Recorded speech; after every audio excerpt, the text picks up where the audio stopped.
Okay, enough of this song.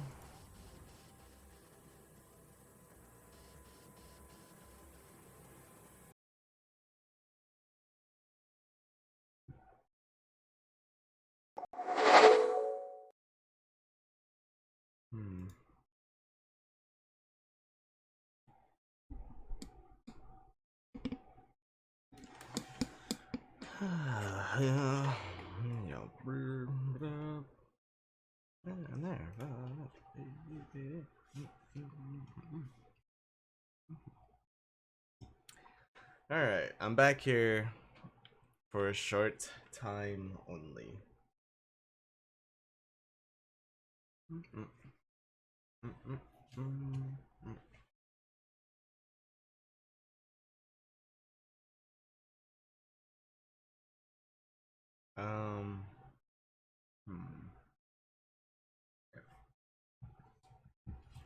Alright.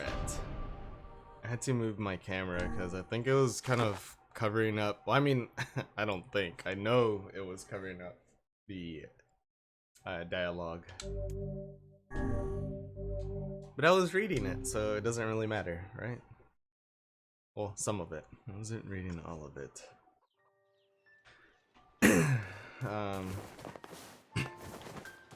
Let me test it out on some random...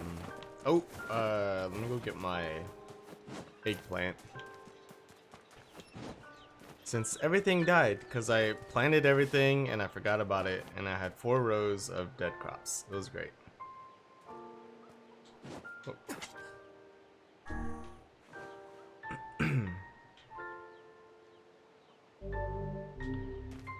Oh, that's a lot.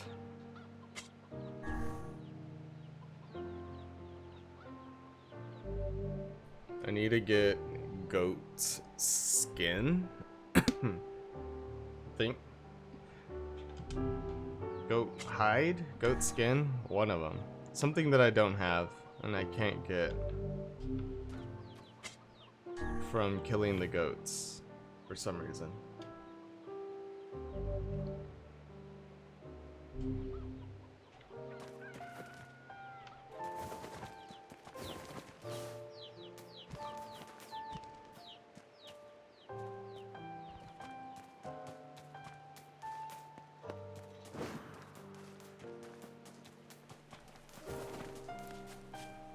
Take out that Shadow Lord and come back safely, okay?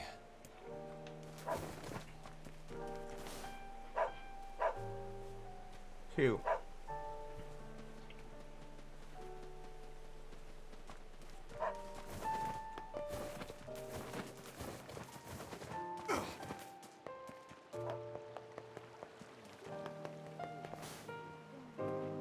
You're going up against the King of the Shades.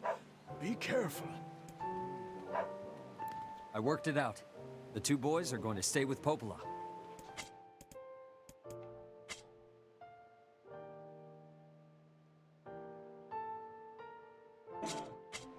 Come again once you get back, all right? No one buys new clothes anymore. They all just want me to repair their old ones.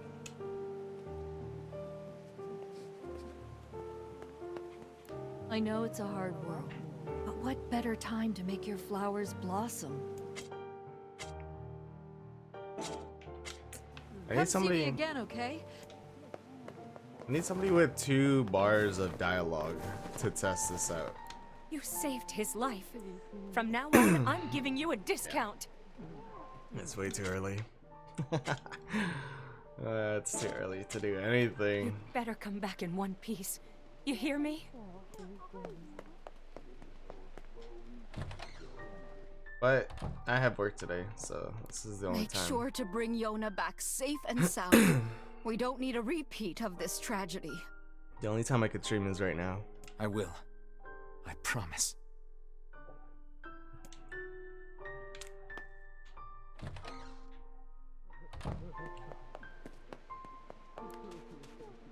We have our hands full just protecting the village. And here... I need somebody with 2 who talks like the most. Who talks the most? Welcome. We've got... Not you. Okay. Be careful out there. Do you talk a lot? I can't wait. Alright. I long for the day our children can live in peace. That being said, please don't do Is that anything where that reckless. stops? I might have to move my camera up just about. Excuse me. I don't know. We'll see. I think I'm good. I don't think the sentence goes past that. Alright, so where am I going? Library. I think I'm ready. Oh boy. I'm not gonna do that quest.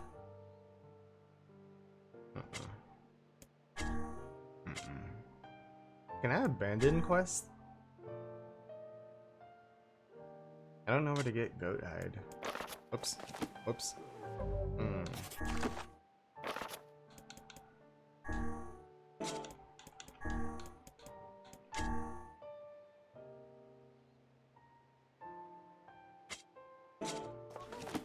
I'm gonna do one quest and then do the main quest. I always do this to myself. I did all my quests off stream. Now I'm just like, do I really want to skip whatever that gives me? Getting on?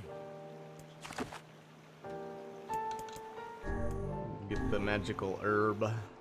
Finally. You guys been waiting for the longest time.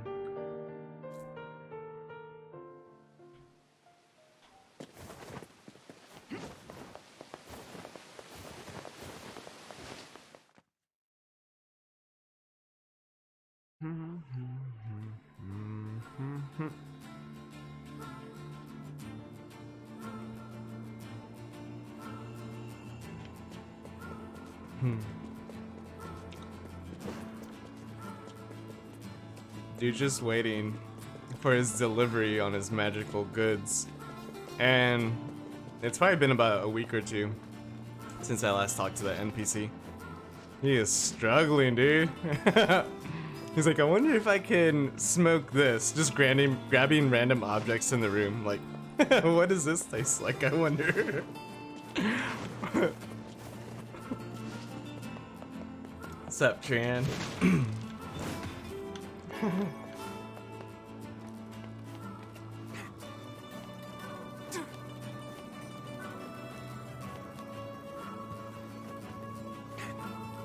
I was playing Genshin Impact last night, and I forget his name. Is it Razor? One of them. I switched to one of the characters, and I was like, whoa, he climbs the mountains a whole lot faster than anybody else that I have. I didn't know that. Oops.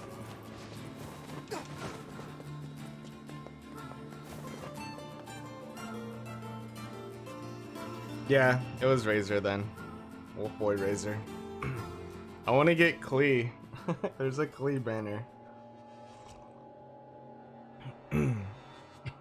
His passives lower stamina drain.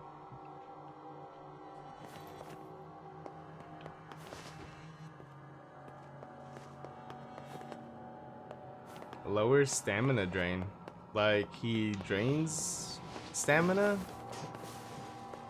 from people? It's too early for me to think.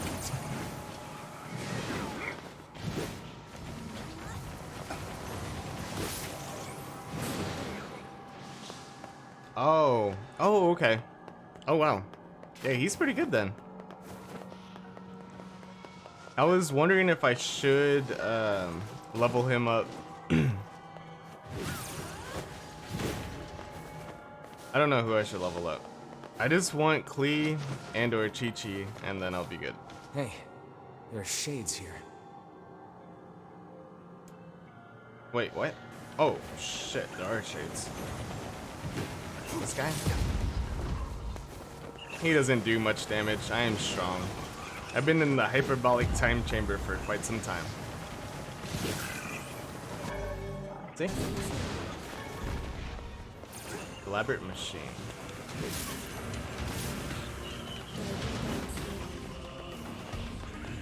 Who else wants this? This guy?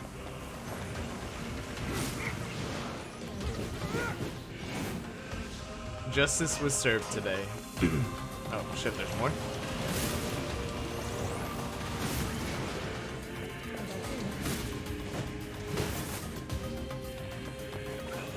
Ow, fuck.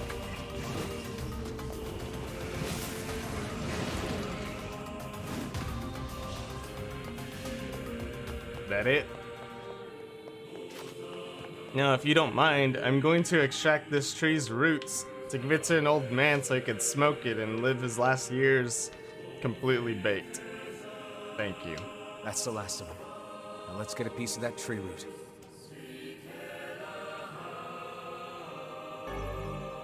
This should be enough root.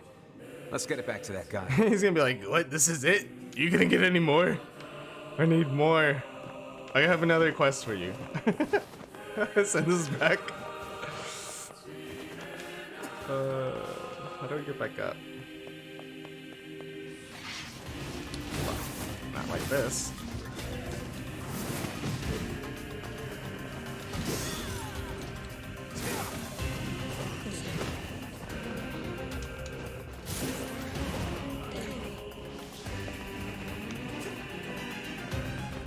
How did I get in here? I thought I dropped down from somewhere.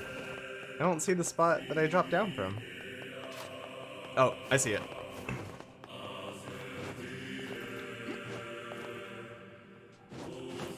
California Smash!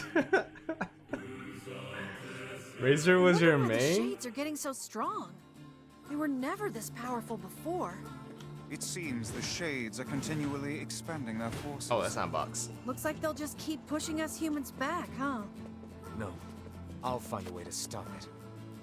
So 4 stars, he's a good one to use while finding the characters you really want.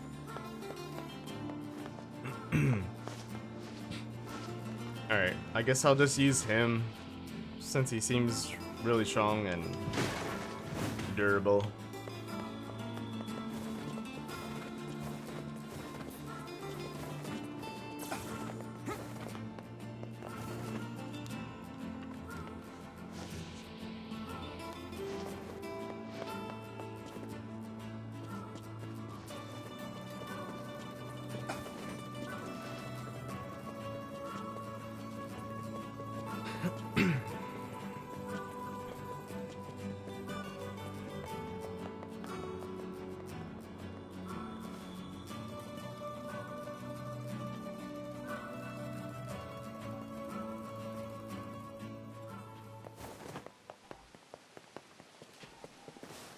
Well, Oh there, getting on.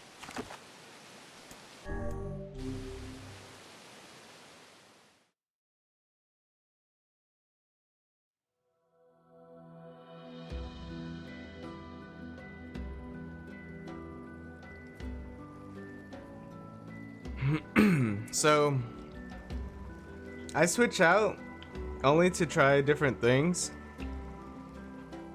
But if I have a character who can like just destroy everything, I'm not gonna waste my time switching. But I know I was doing something with one of the Earth. I don't know her name. I can't pronounce it. The Earth characters. She's got like a white long dress, white hair. So I used her element after using, I want to say it was ice or fire, and then it crystallized. I don't know much about element anything.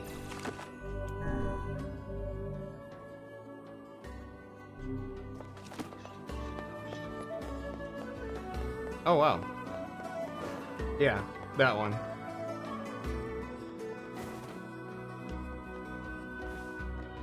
Here's your route, buddy. Oh, how wonderful. This should help with my research. You see, research is what a scientist does when... Yeah, your research. I know what research is. Get to the point. Well, see, fossil records show that at one point in the distant past, all plant life just up and disappeared from the surface of our planet. But of course, there are plants here now, which means they managed to come back. I'm trying to figure out how that happened. Interesting. If you figure it out, it might make growing crops a lot easier. Huh. You're way smarter than I thought, buddy. Anyway, here's your payment. Back to work then. Yes, work and research. I'm sure that's what you're gonna be doing. Yeah. Work and research. Oh shit! How do you? That was like the smallest spot I could have fell in the water. Literally, I could have landed on that box, but it pushed me I off. must say, I'm rather surprised you didn't bother to learn how to swim these past 5 years. I can swim. My weapon is just heavy. Whatever you say. It is a heavy weapon. It's a very heavy weapon. Hold it. Geo-elemental attacks will create crystals based on the element the enemies are affected by. If you pick them up, the crystal. If you pick up the crystal, I can get the. Oh. Cheech.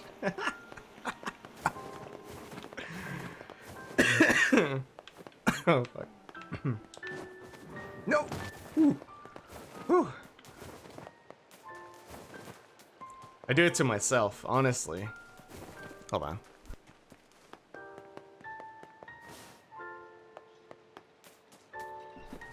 Okay, I'm better.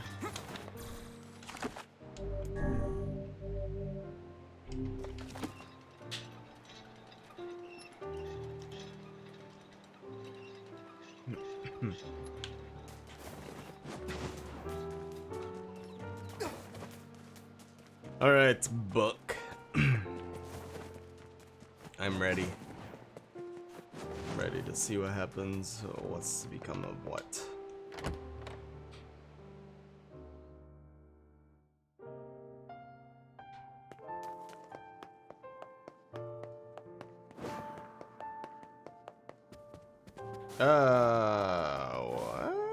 What are you doing here? Hey, mister? How come I can't see Dad?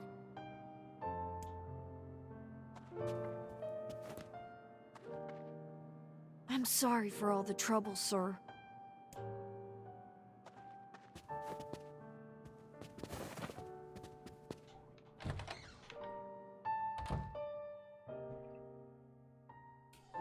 Razor would work best with a crypto support, so you could use his lightning skill for superconductor reaction, which lowers their physical defense, aka defense against his sword.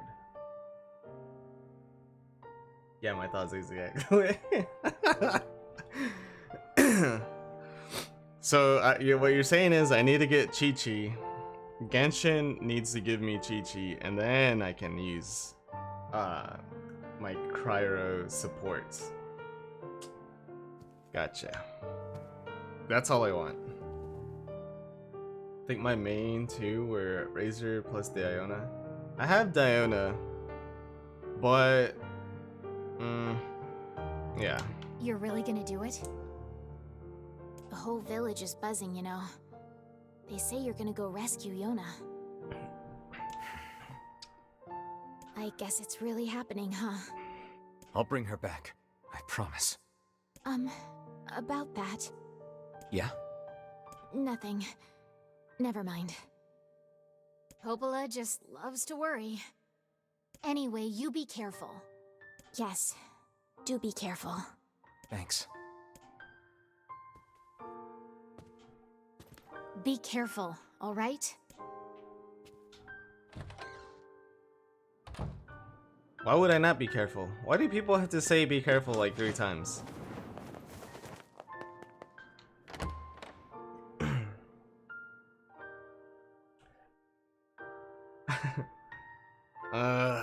There's no banner. There's never a banner. That game requires money. Pay to win or pay to be happy. And I don't feel happy with all the amount that I've already paid. I spent too much back then. When I had a lot of money. When I was unemployed, I made more money.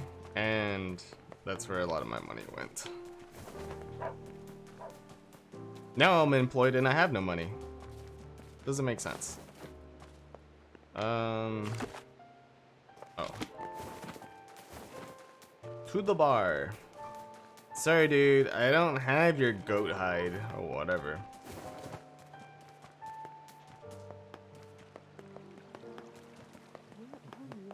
You come back with Wait, Fiona, okay? that's not the bar. That's the ferry.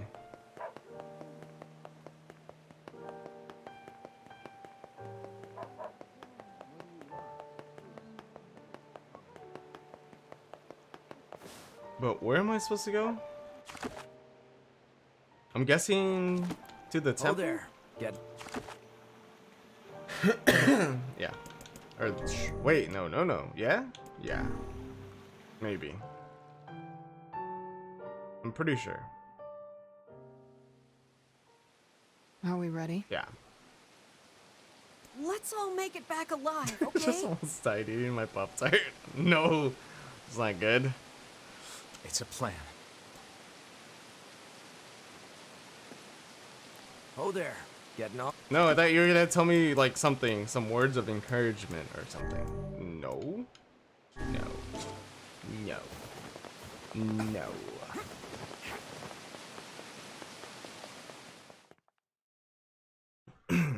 I've only done the BP and one of the daily cards each BP. Oh really? Oh, do you get Primogens from the BP? Or the battle pass? I don't know why I say BP. It sounds weird saying BP. There's a gas station called BP. So when I say BP, I think of BP gas, which is weird.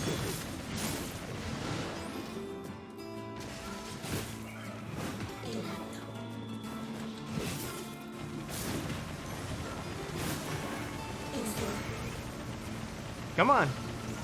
Get over here. Oh my god. You suck.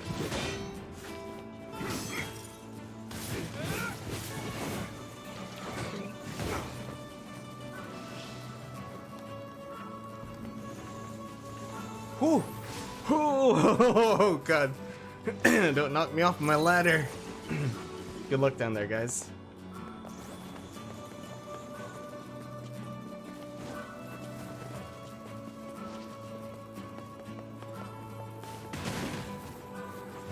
I remember BP. I don't know if they still have them. I know when I lived in North Carolina, there was a lot of BP. Like, BP was everywhere. Now it's, over here, it's more... I don't think it's Valero. I think it's more... There's more QT. Or Quick Trip.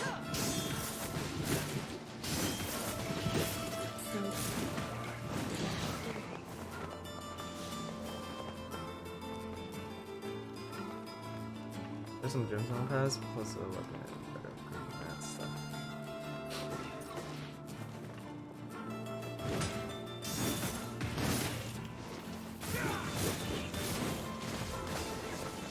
Welkin Daily? What's that?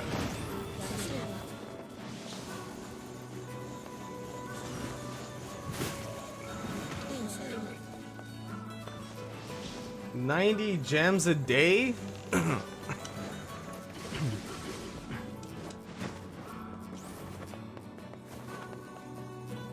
That's a lot of gems.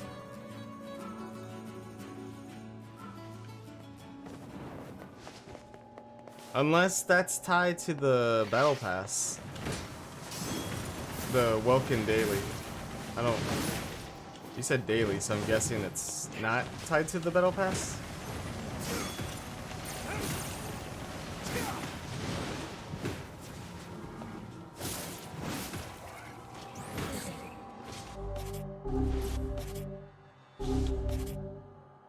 I did something last time where I was able to like switch between my weapons really quick. I don't know how to do it anymore.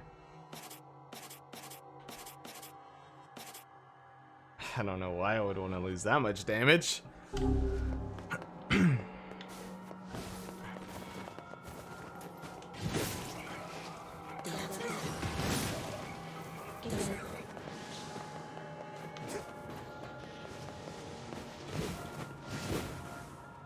let's get the fist out.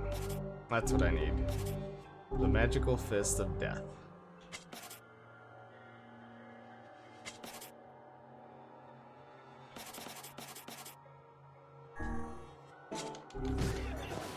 Okay, he's the first one to get it. Yeah, just stand there, watch me power up.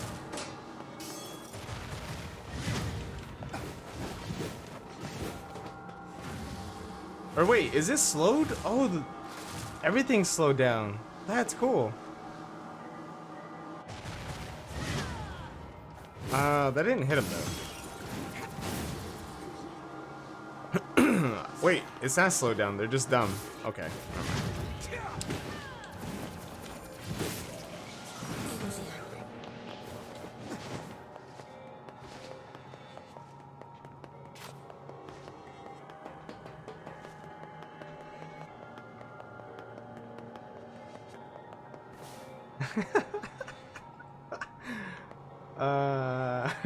Always like the first page they bring up in the shop since it's recommended. Pretty chill. You buy it and then 30 days whenever you log in you can collect the... Oh, you buy it in 30 days. Oh.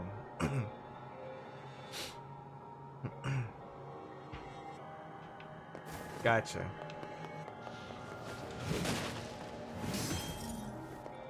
I mean, that's not bad though. That's not a bad price at all. For $5.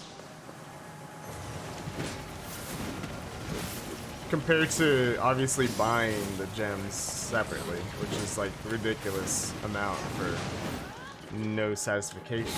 Unless you get the character that you want after trying 5 times of 50 of whatever they're called. 5 of the 10 pulls. It kind of hurts.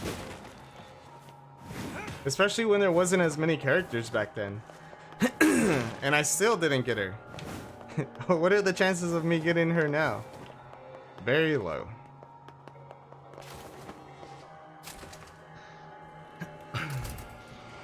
If it was once a week, yeah, that wouldn't be as good. No, that's really good. That's not a bad price.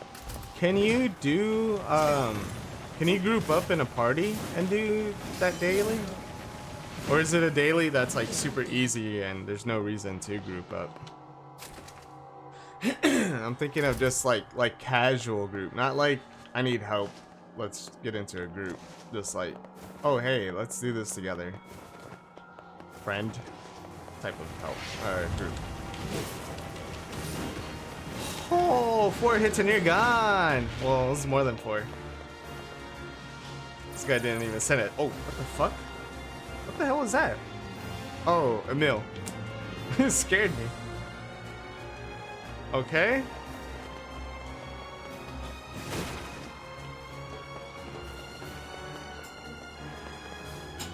What the fuck is this? Oh. Okay.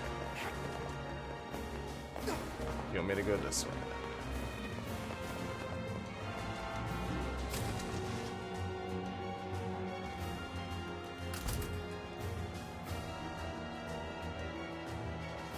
And the featured character banner is the same character plus the 1. So I just had bad luck. Thanks.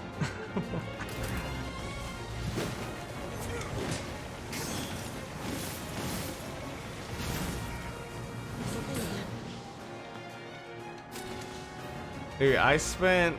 Okay. When I had money, I spent close to $200 so I could get pulls, so I could get Chi-Chi. And that's the most I've spent in a while on a game.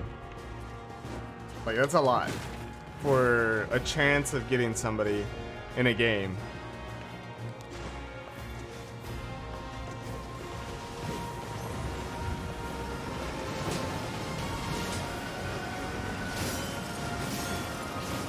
Okay, so that kind of hurts. I'm gonna go get rid of that guy.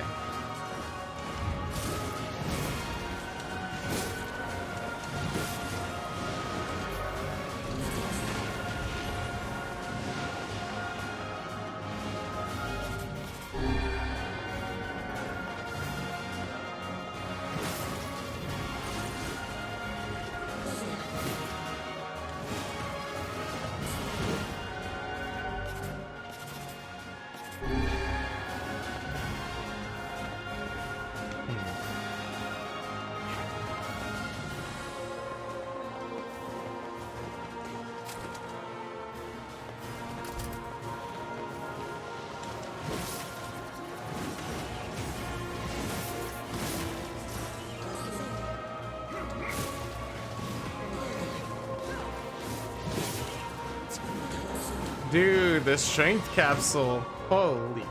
One swing and they're dead. I should just be using these more often in the fights.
Ow, fuck. I was like, I'm gonna parry more often. Because I never use my block.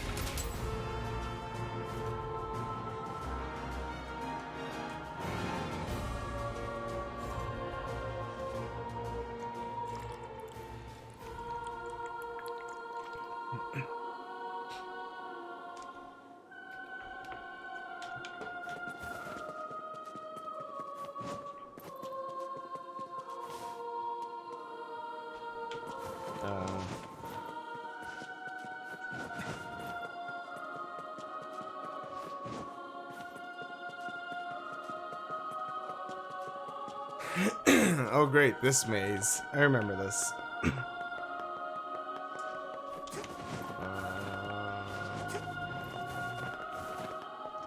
Nope. Wait. Nope. This one?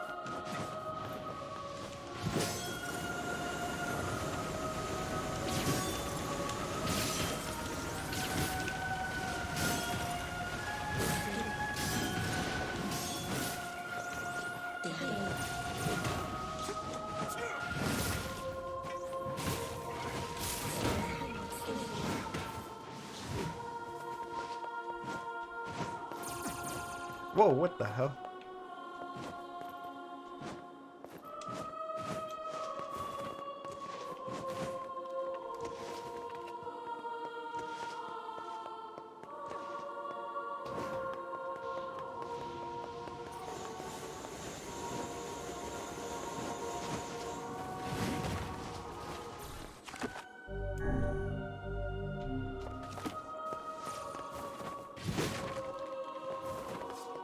Okay.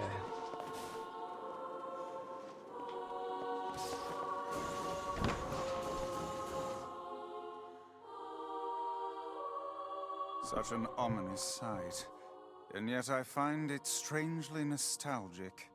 Yeah. This is where Vice and I first met. And first fought together. Wow! This is where you used to live, Vice? Well, yes, I suppose. In a technical sense. Pretty nice digs for a floating magazine. At least it was free from annoying hussies like yourself.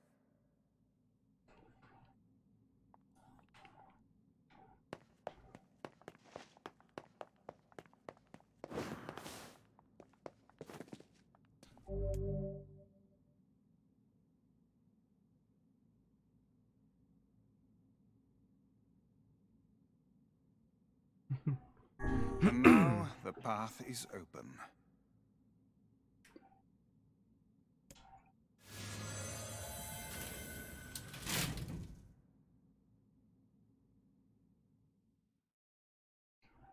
I could see that.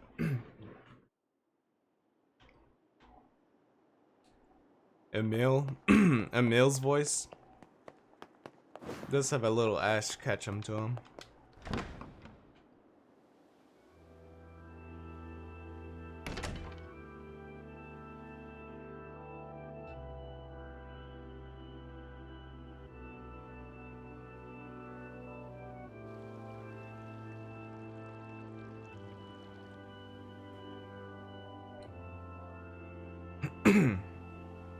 Seems normal. Ugh. My fucking nose, dude. I never sneeze. I start sneezing before I start my stream every single time. Every single day that I stream. The few moments before I stream, I'm sneezing. A normal day I don't stream, I'm not having that problem. Whatever reason, I turn on that light right there. And I have my stream set up. And I'm getting ready and I sneeze and all of my congestion goes to my front of my face. I don't know why. It must be like a mental thing. I don't know. It's annoying though. What's this? Phoenix sword. But is it Beast Lord? I don't think so. Oh shit. And that's actually kind of cool. And it's faster? Oh shit. Damn. Look at my moves though. How did I do that? I always forget how to do that move. Until I do it, and then I remember. Alright, let's switch back. Because this one's stronger. 2 turtle doves, huh? To whom does the true voice speak? Is that bird talking? To whom does the true form show itself? You must answer. It can talk! I ask, why did humans disappear from the world? The hell is this? I believe this is some manner of password. Password? Yes. The correct answer should grant us access to the castle. I feel confident I've heard this somewhere before. To whom does the true voice speak? To whom does the true form show itself? I ask, why did humans disappear from the world? You must answer.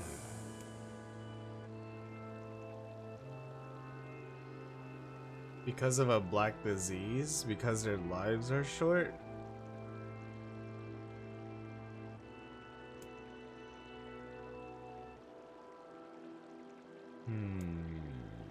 Black disease? I answer, because of a black disease. I ask, how can humans extend their lives?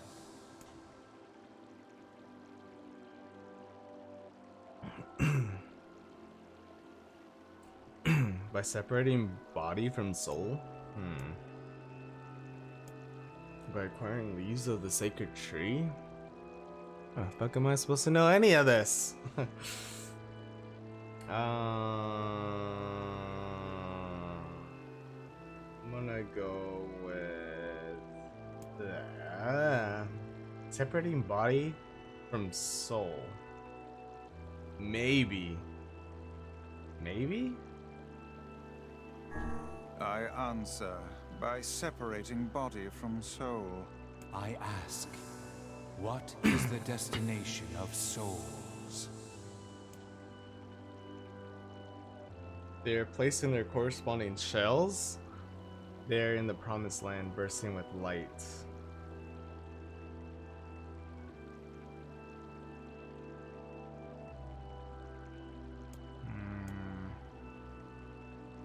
Maybe? I answer, they are in the promised land, bursting with light.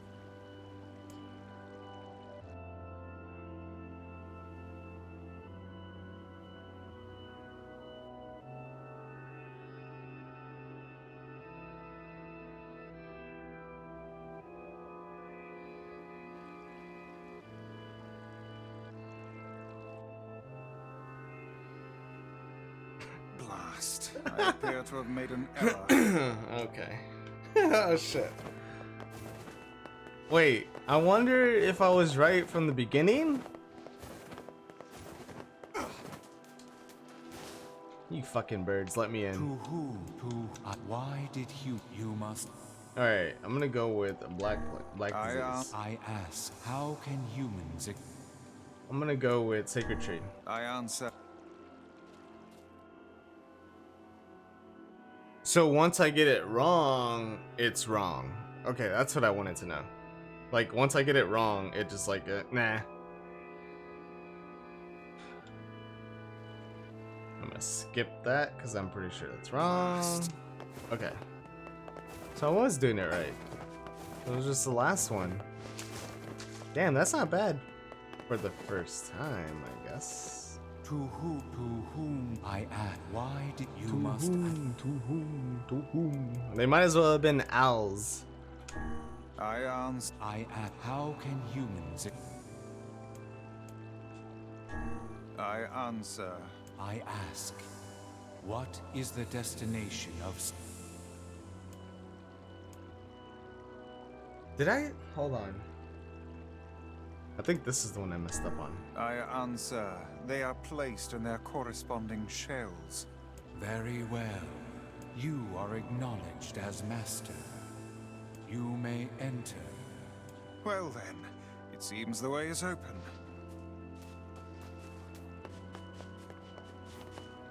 turn on your sound alerts. They are on. Right? Oh, just that was it, right? Dude, imagine if I had Imagine if I had got it right the first time. That would have been crazy. Yeah, I have alerts on. Test widgets. Following. What the fuck? Hold on. Follow. Yeah. My things are working.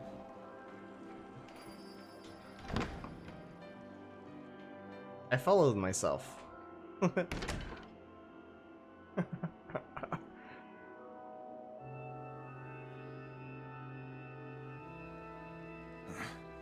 It's the twins from your village. Popla, Devila, what are you doing here? Hey, any chance you'll just go back to the village? This is a very dangerous place. Even if you can find Yona here, you probably can't get her out. How did you get here? Shh. We're asking the questions right now.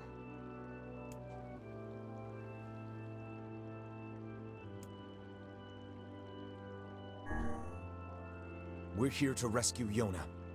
No dice, huh? Well, I guess we don't have a choice then. No, I suppose not. How sad.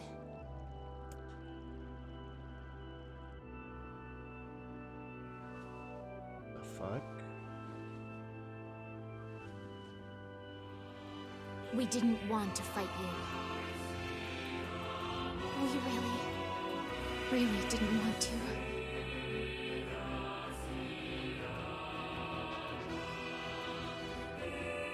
Devila, what's happening? Sorry, but this fate was predetermined. I don't want to hit her, but we spoke to truth. she's coming at me. We really wanted to avoid this if possible. We were hoping to put it off for 100 years or so, until the next generation she's came gone. along. What are you talking fuck. about? Are they shades? I don't think so. It's a lie. I don't believe it. Oh my god, I keep doing that. Alright, you know what? You're gonna do that shit? Alright, look what I got. I don't think you're ready for this. I can target you. We never thought you'd grow to be this powerful. This is madness. Why do you block our path? You have no cause to speak so with us, Grimoire Vice. You are a traitor.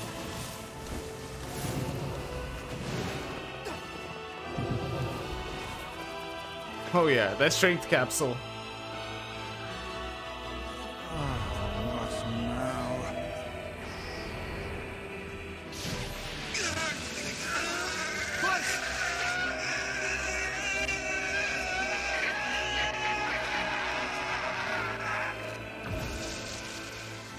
They copied my powers. Oh, shit on a shingle. They can use the sealed verses. Of course we can. The power came from us in the first place. You were simply loaned a small portion of it. Vice, are you all right? Tevela, Popola, why are you guys doing this? Why are you siding with the Shades? Oh god, that actually does a lot. Well, not to me, but it does a lot.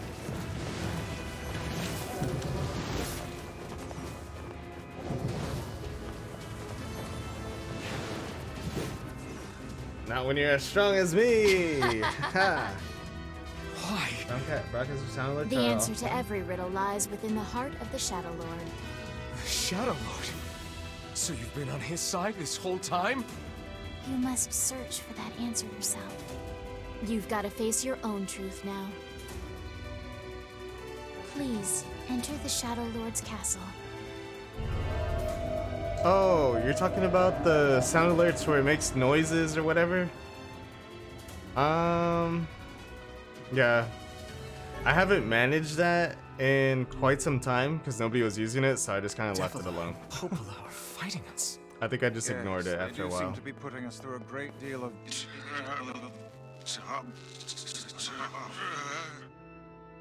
You okay, Vice? How odd. For long years, my mind and tongue have been my greatest assets. But now the latter seems to be... Well, Vice? do not look at me like that. I am Grimoire Weiss. I am perfect.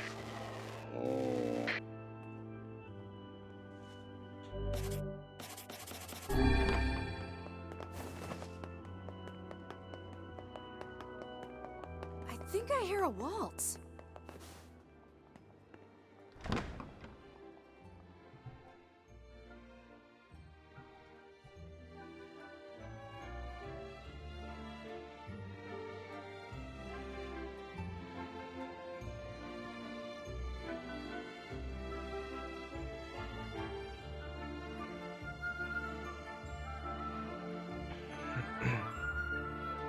It certainly is a grand affair. Bunch of dancing bastards. They're all Shades!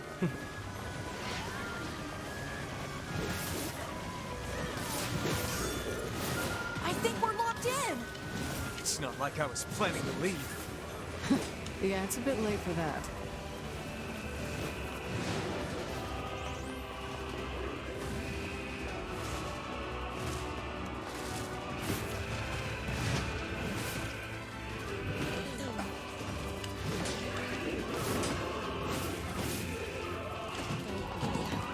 Oh, okay. I was like, wow, I moved quick. I got hit. That's what happened.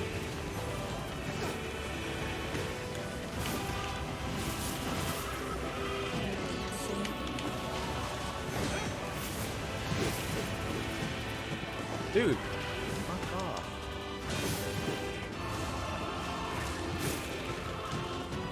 Oh my god, I can't punch you because you keep hitting me. Let me hit you. There we go.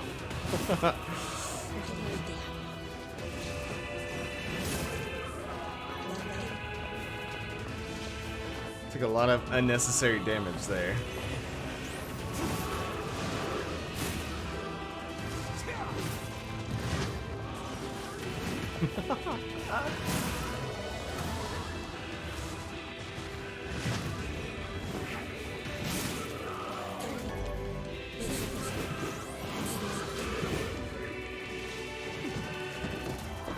I hate these things.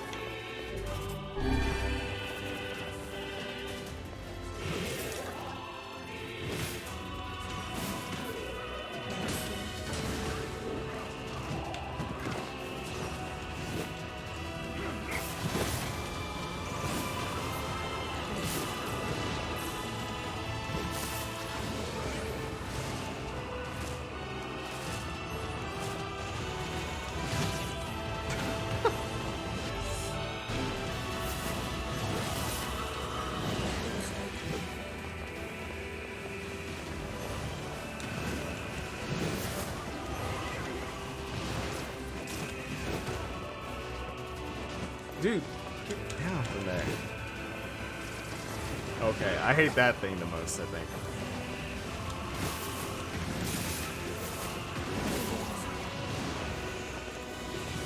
Damn it! It won't stop coming! I'll open the next door. Cover me. Oh, how I do love a good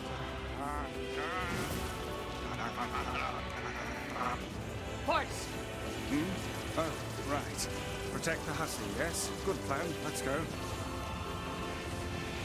Protect Kainè for us! I'm trying to protect myself first. But yes, definitely her.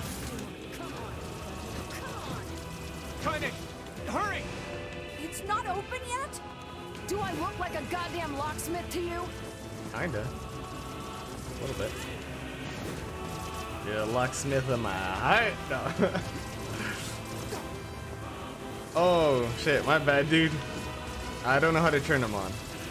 And I'm not gonna look through that right now. No, you idiot. What are you doing? Lock doesn't want to open? Fine. I'll just break it down. Stop, you impatient fool. Goddamn no good bullshit bastard! Open the fuck up already! Ugh! Got it. Kainè, look out!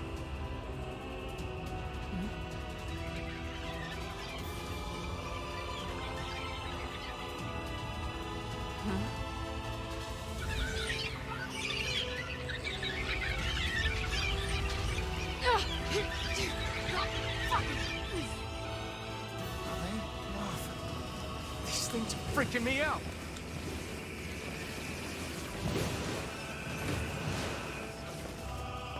Kainè, what's wrong? We need to help Kainè! Oh, God. They do a lot of damage. Hold up. We need to help Kainè! I'm trying to do something first and then help her. Can I help her now? Oh, I can. You okay? Yeah. Well, we got problems.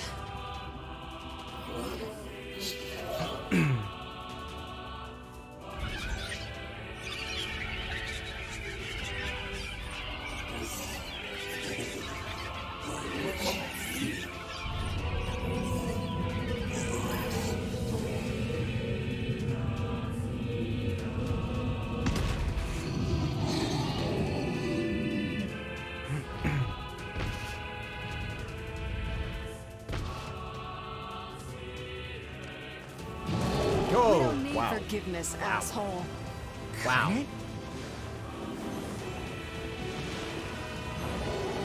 No.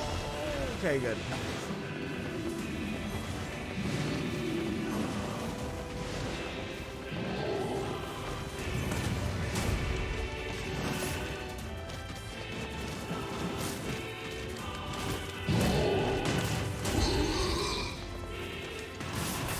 Oh. One uppercut. That's all it takes. Shit. Oh dear.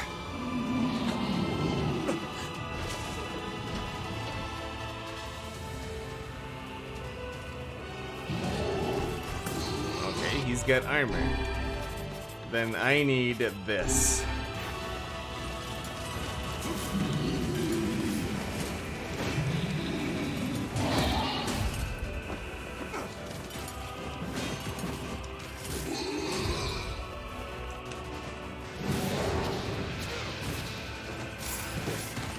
Okay, he just regenerated? Can we even hack this thing?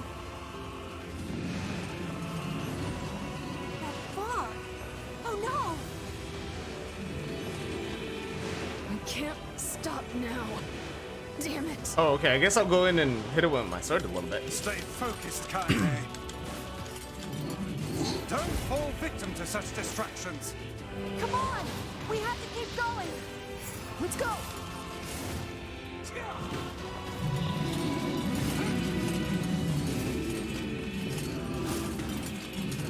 This way. Move.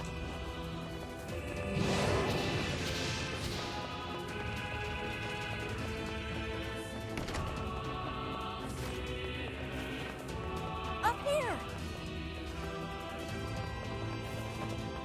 Huh?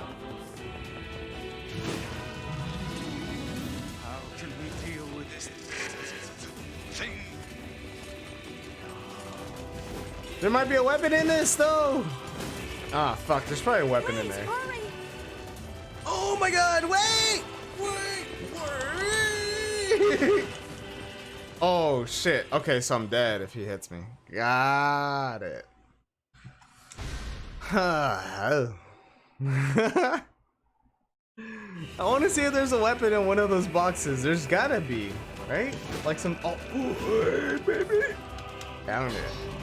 Dragoon Lance. Oh, okay. I'm not gonna check any of the. Oh, except for these.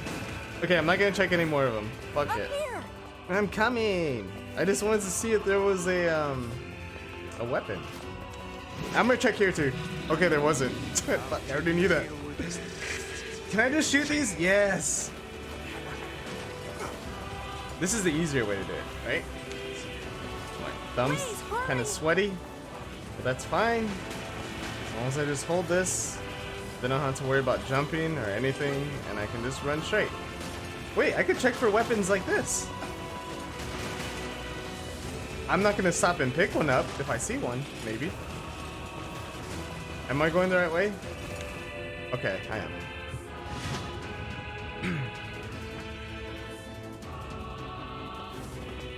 See what this is, guys. Hold on. I picked up a weapon and I want to see what it looks like. That's it? I mean, that's... I guess. That does Damn look it, cool. I can't get it open. Attack incoming!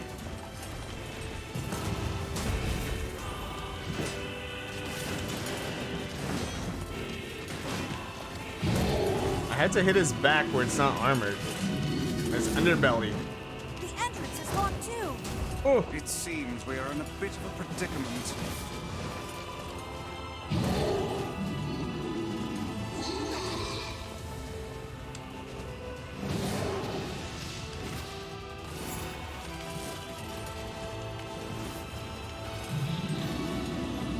Oh shit, that thing again.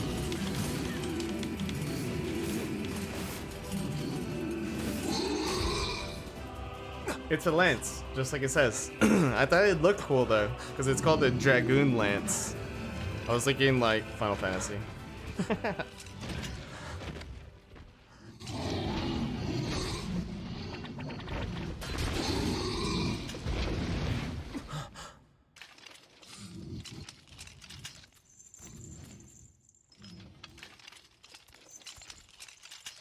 Kasa, Tedo to, Chi Iru to Te.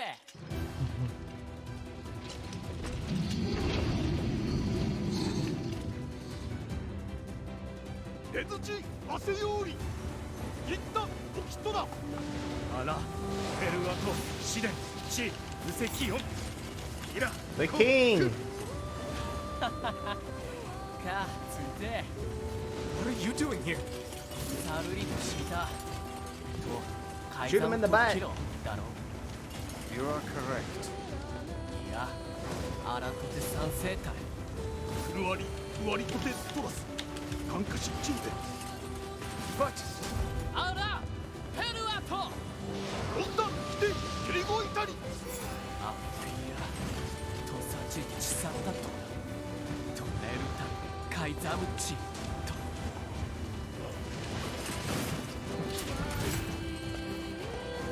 That's it! Get out! Eh! Taka! Kiseki! Oh! Ah!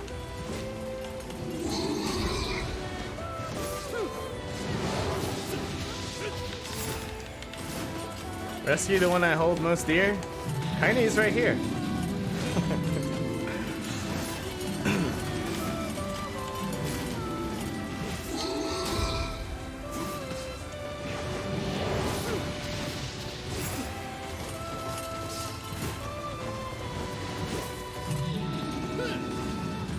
Time to put this beast down once and for all.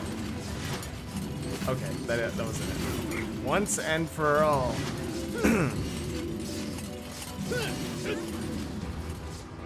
Today marks the end for you, beast.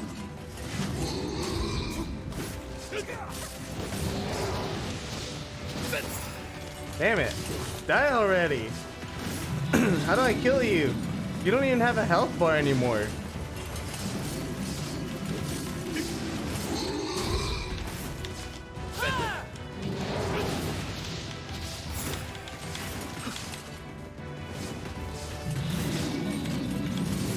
I couldn't imagine doing this without the Beast Lord, and as enhanced as it is.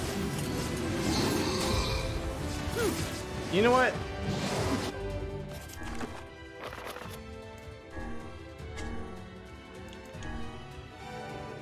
I figured I had that.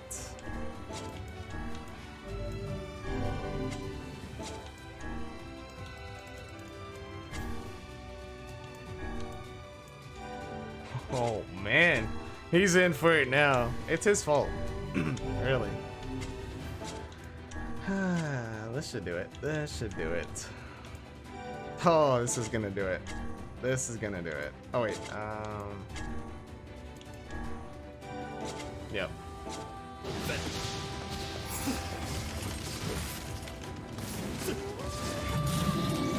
Wait, am I supposed to be here or do I run? Oh shit, I was supposed to leave. Hey! Stop! Let me go! Stop it! Damn it! King, no!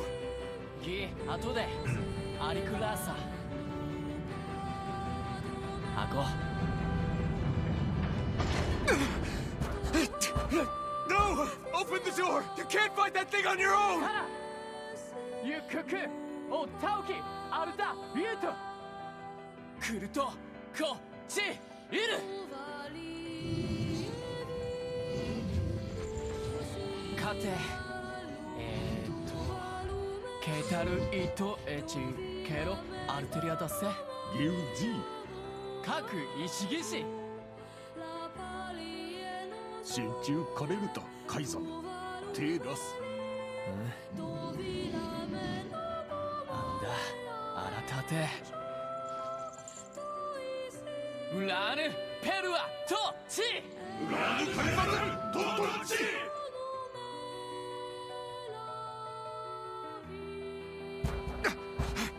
Open the damn door!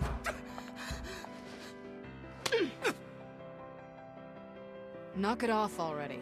Let's go. Kainè. He's fighting for you. And for Fira. Don't let him die for nothing. My friend.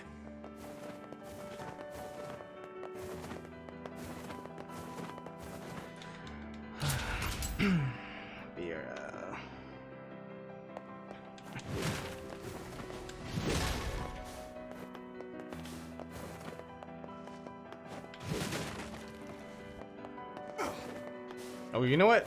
I'm actually gonna use that. Oh, it's a health. Oh, they're all the same thing. Okay. Whoops. Damn it. Alright, whatever.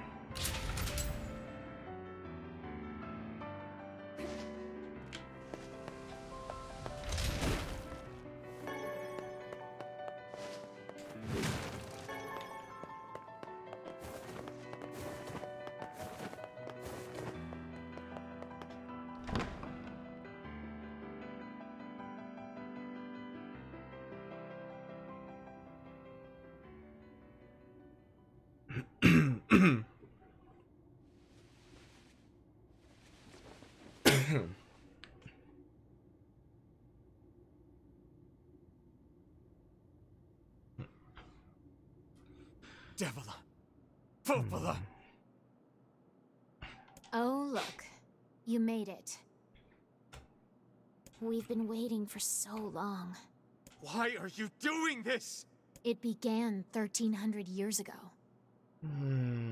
Humanity, finding itself on the brink of extinction, undertook a last-ditch rescue plan called Project Gestalt.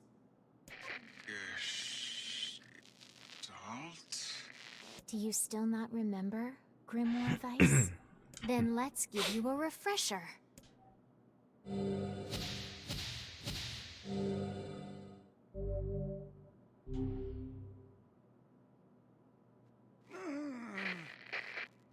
Vice!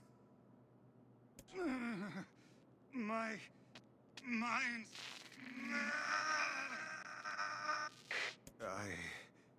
I remember. Devila. Popola. You are not human. In fact. Oh no. Yeah, sometimes the truth can be a real bitch. You want to finish that thought for him, sister? All of us, every person standing in this room, are mere shells created by the true humans. What are you saying? You still don't get it? You aren't human.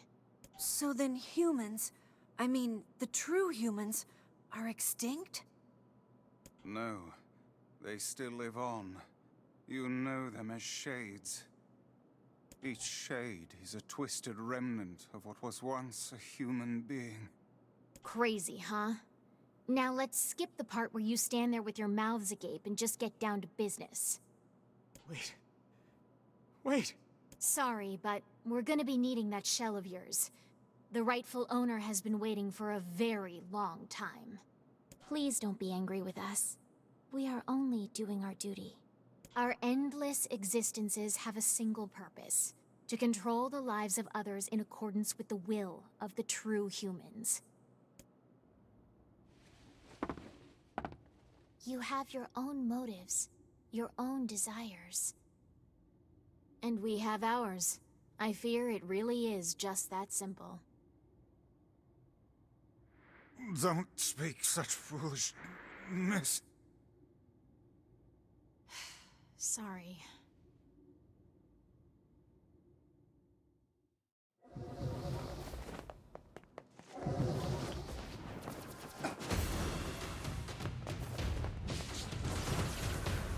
You and us, we're the same.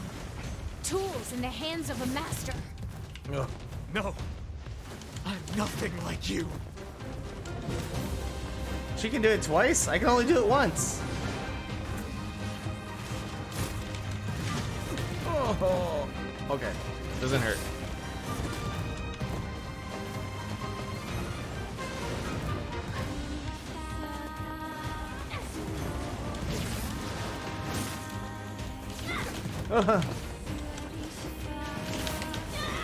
Haha.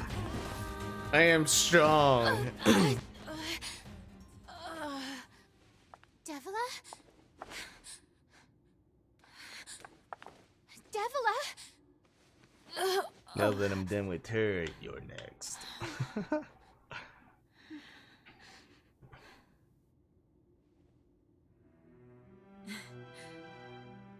Popola, are you crying? No, don't die. You know, Popola, I understand now why we're twins. It's because we were born without souls. Devila, I can't stop the bleeding. Oh God, I can't stop it. This world is too lonely for one without a soul. There's too much emptiness.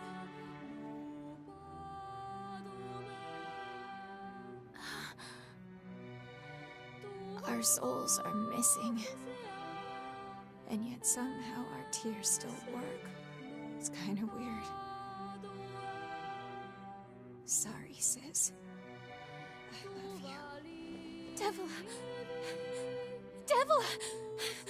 Don't you go! No, I can't be alone!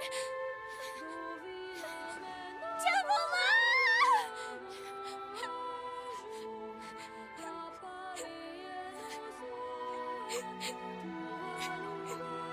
Popola. Let's stop this now. Stop? Stop? Now you want to stop? You think you have the luxury to stop? You cut down my sister like a goddamn animal and now you want to stop? Popola, wait! It doesn't have to— No one stops! It's way too late to stop! No one stops! Please, don't Don't do this, Popola! You and Devila were like parents to me! Yeah. Those two have watched the world wither for time immemorial. The coolness of such a fate is difficult to imagine. I don't want to do this! I don't want to fight her! Stop bitching and start fighting! It's the only way! Oh my god, hold on. I took a lot of those.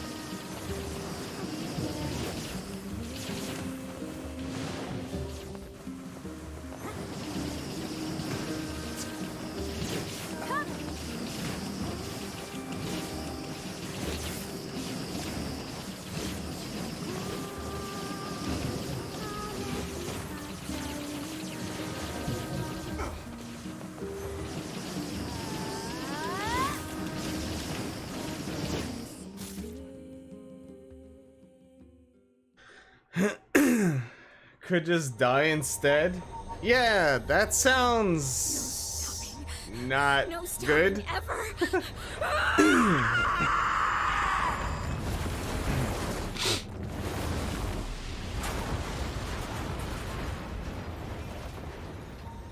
The bridge! Blast! We're trapped. I've got an idea.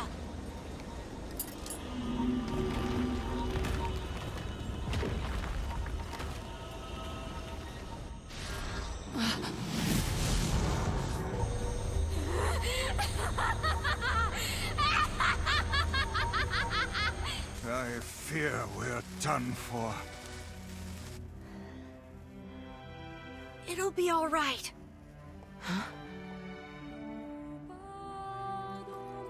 You know, when I was young, I hated my eyes.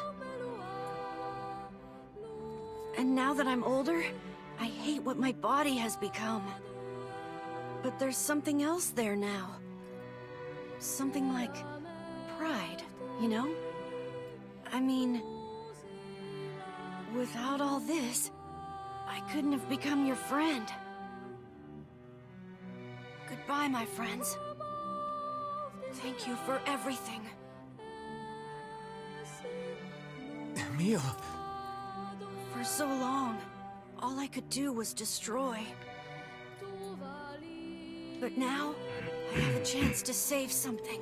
No! Now get going, okay? Emil! Don't worry about me. I'm gonna be fine.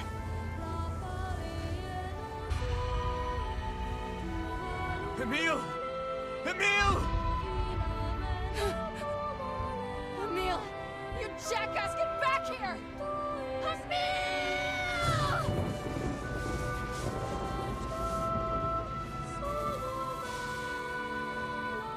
Oh dear. Kainè's so unstable, and Vice can't stop arguing with people.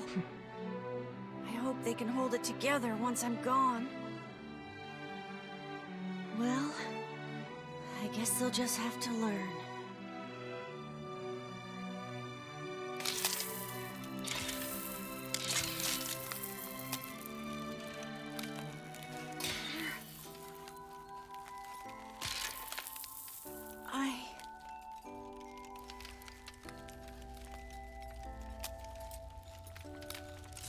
I want to see you again. I want to see all of you again. Just one more time.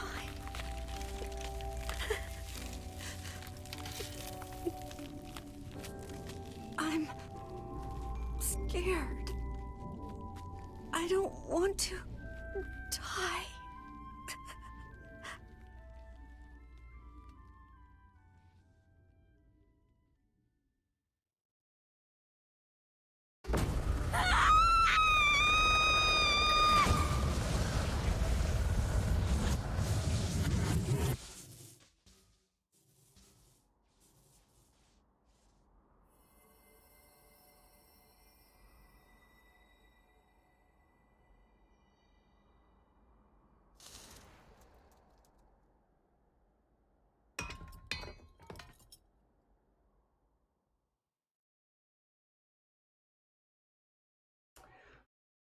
Oh my god, dude. Every single time I play this game, somebody gets killed.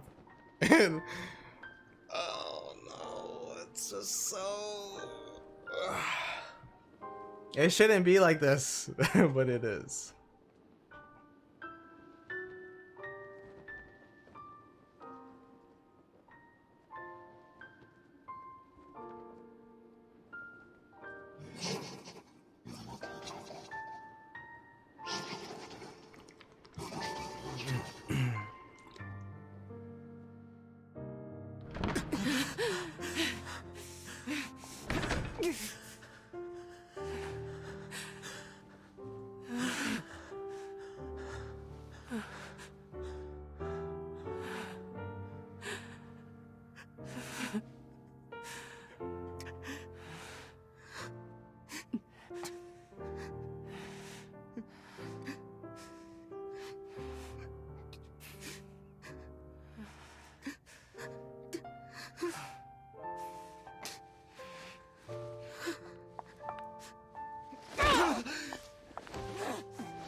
Jesus.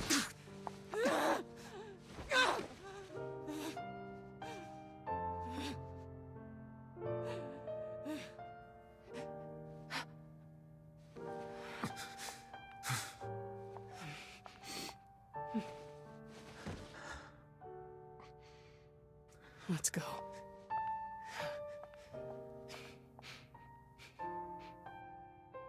Yeah.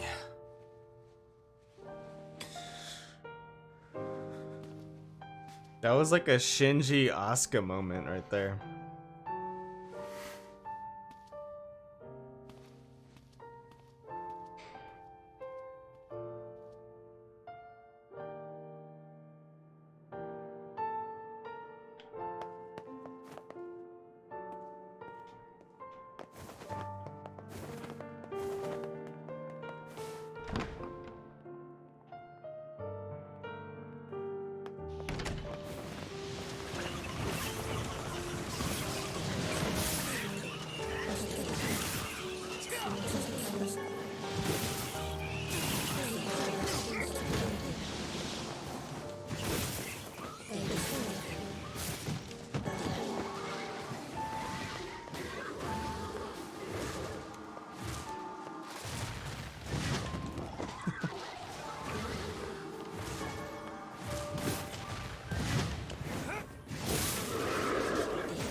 This ends here.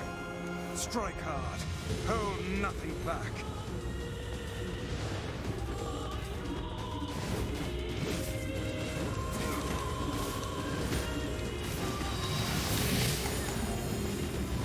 How can a mere tool hope to stand against the Shadow Lord? Don't speak in such a manner, fool. I am nothing like you. Hold on, I want to not lock onto him. Where are all those coming from? What?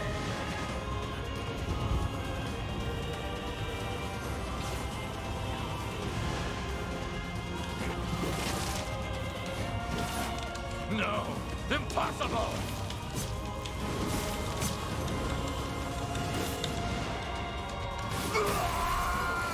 That's how you beat the game.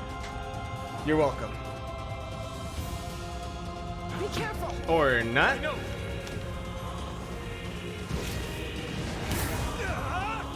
Wait, where is he? I can't. Okay, he's right there.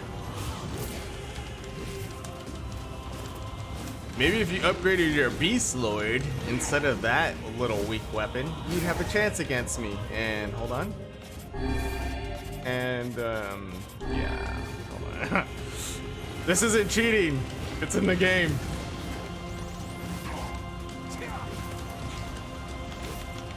And I am not doing as much damage as I thought I would be doing. With the strength capsule. Okay. Alright, I'm gonna parry this. I'm gonna parry your attacks. Ready? Ready? I'm ready. Are you ready? Get up. Vice, you alright? Okay, never mind. I'm not gonna parry. I am as fit as a fit. You move quickly.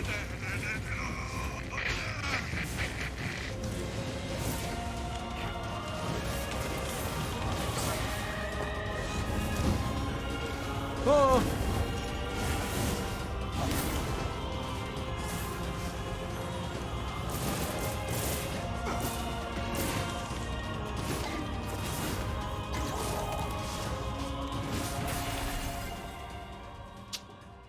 That's how you beat the game. Wait.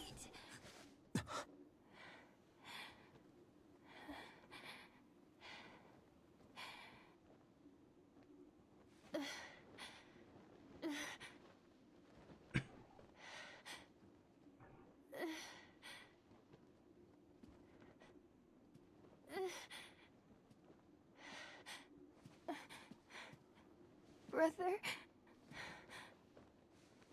Yoda.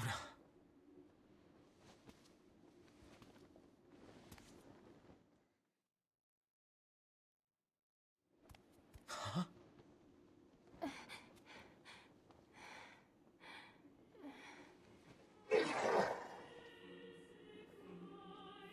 Please, just stop.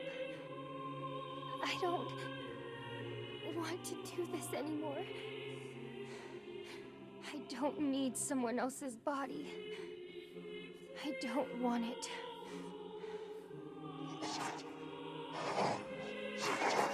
There's another girl inside this body. I can hear her. She won't stop crying. She says she wants to see her brother. Yoda's been possessed? This girl loves her brother too, just as much as I do. It's not right, you know? It's not right that she can't see him.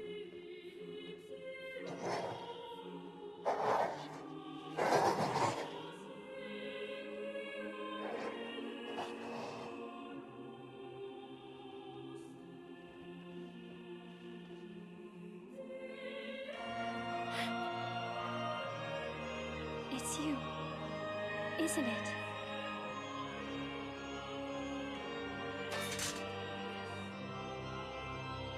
Yes, it's me. Let's go home.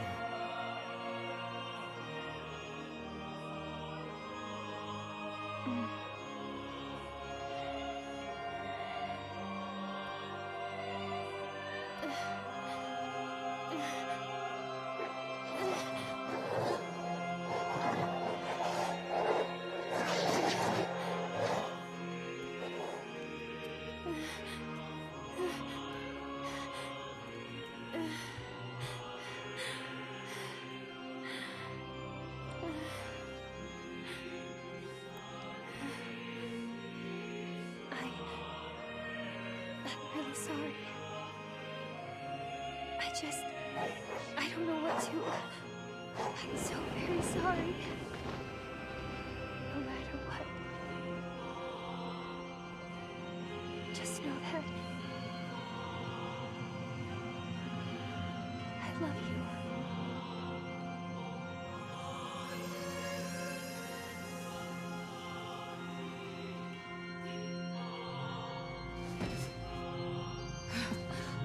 Hurry.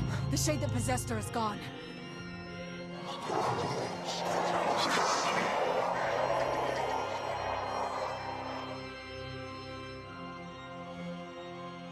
Oh shit. He's pissed. He's pissed. Show me going for me. Um. You want me to understand your sadness? Think I'm gonna sympathize with you? I swore to protect my sister and my friends. If someone puts them in danger, they must stand aside or be cut down. Now come on! Let's finish this!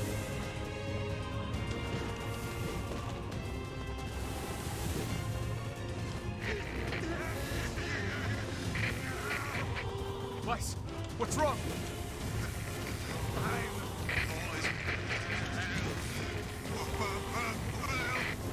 You're freaking me out here, Vice. What are you doing? Come so... Just do it! Strike the killing blow!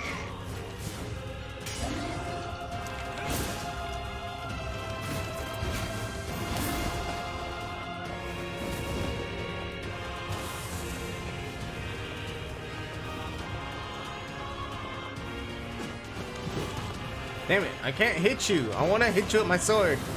I don't want to use Vice's magic. But I'm gonna have to. Actually!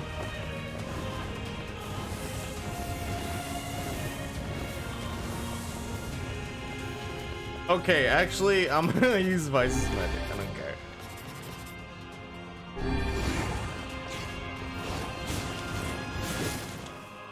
I don't even have to.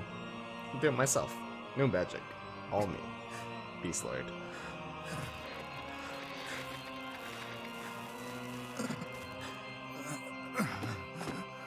No bother.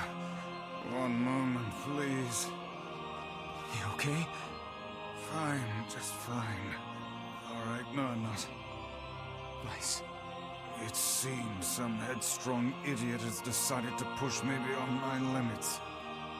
I should have taken that job as a cookbook when I had the chance. Weiss. Sorry.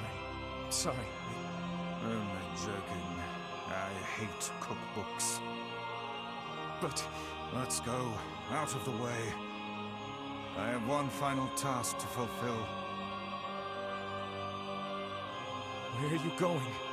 Why, to stop him, of course. But after that, it's up to you. Only you can see this battle to its conclusion. I wish you luck, my friend. You can't. I swore I'd always fight by your side. You are an exceedingly stubborn lad. You know that, yes? Perhaps that's why I've so enjoyed our time together.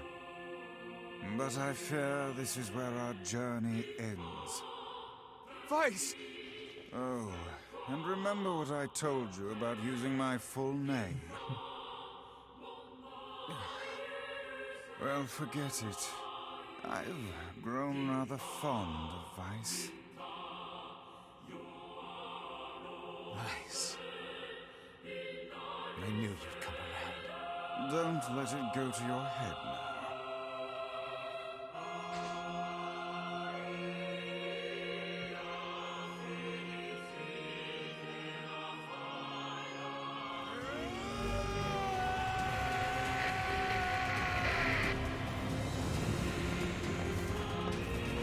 I have something to defend. I have a reason to live. Wait. The fuck?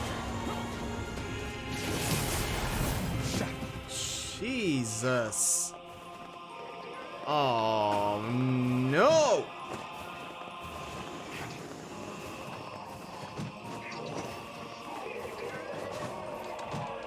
I keep... Okay.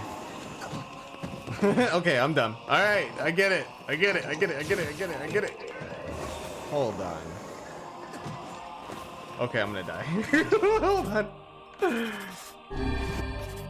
on. Maybe I should be using something faster. Like the Nameless Blade. Something I can strike faster with, you know? There we go. See?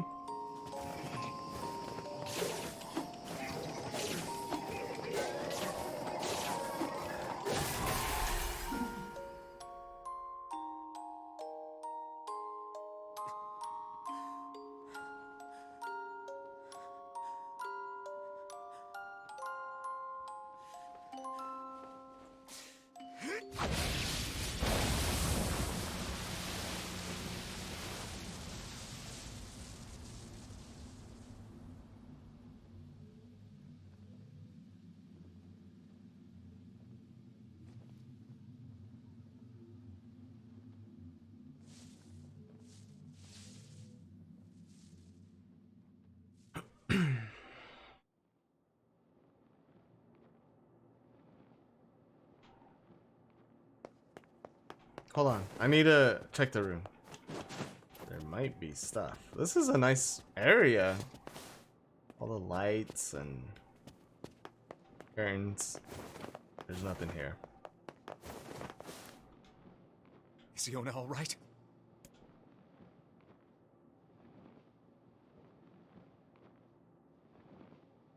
Oh God, no. Oh please, the girl is fine.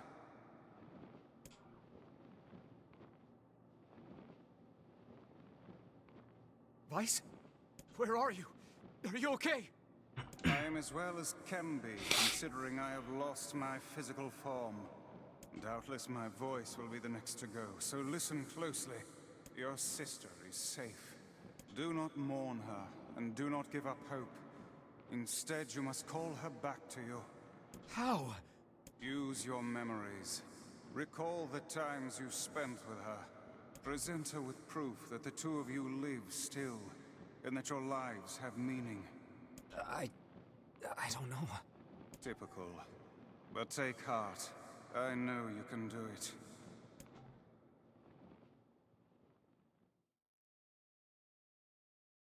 What's my favorite food? Cookies.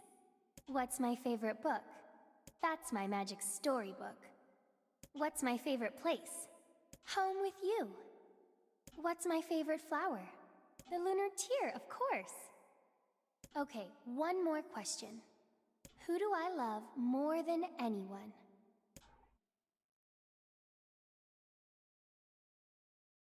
Wait, I had to type this in? No way. What? How do I type this if I'm on a controller? Oh no, it's one of these things, dude. I'm not gonna know. How am I supposed to know? Oh shit.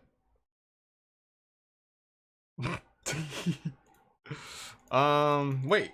Does it let me select? It doesn't let me type anything. That's not the right name. I can't type anything. Oh, wait.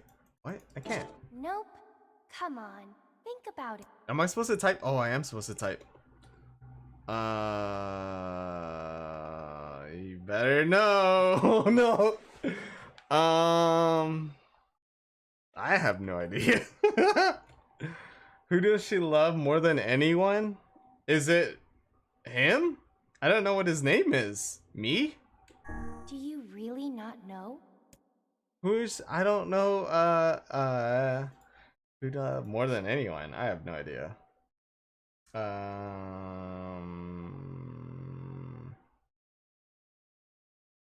Honestly, I don't know. Dude, it's been a long time since I started the game. I don't remember.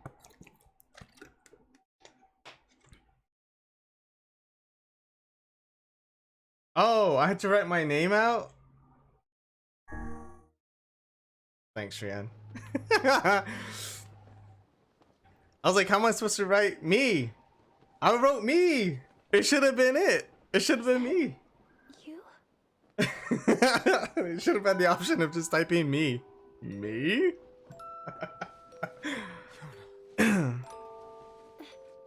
That would have been funny if I did forget like what name I used for this. My body? Hold on, guys. I'm checking my VODs.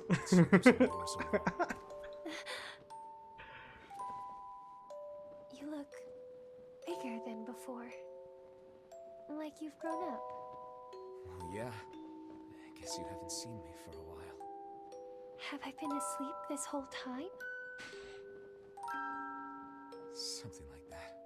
Sleepwalking. It's almost like I'm a princess from some fairy tale. Oh, Yona. I'm so happy to have you back. Me too. Kainè. You and your sister.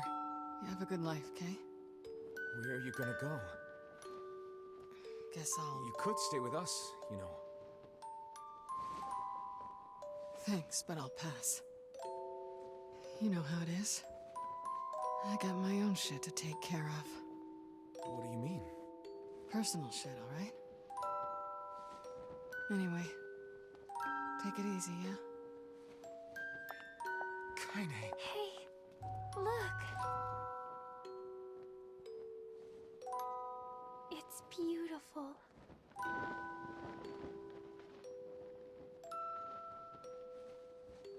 For the longest time, I heard someone telling me how they wanted to see the light.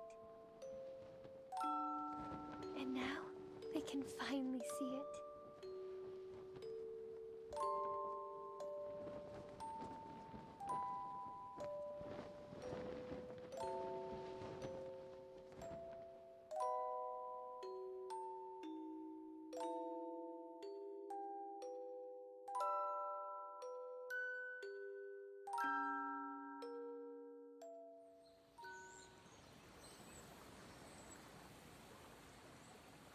Hey guys, guess who I brought back with me? Yep, Yona. Thank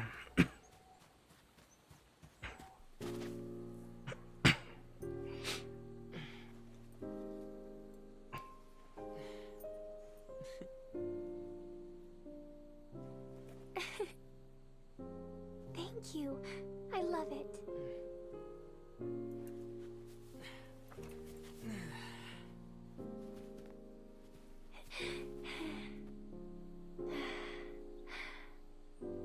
It's so sunny today. Yeah, it sure is.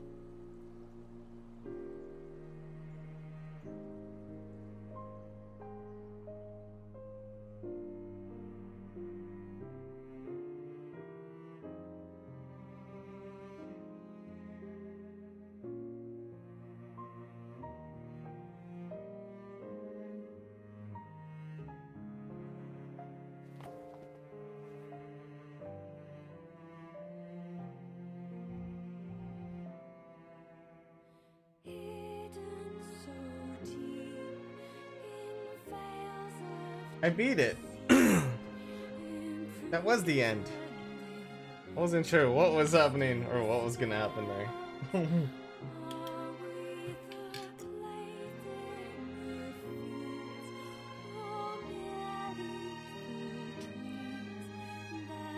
But it wasn't a happy ending because Kainè left me.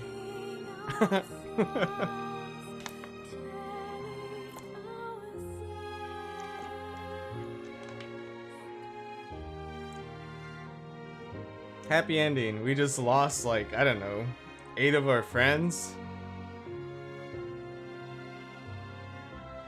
I lost too many people.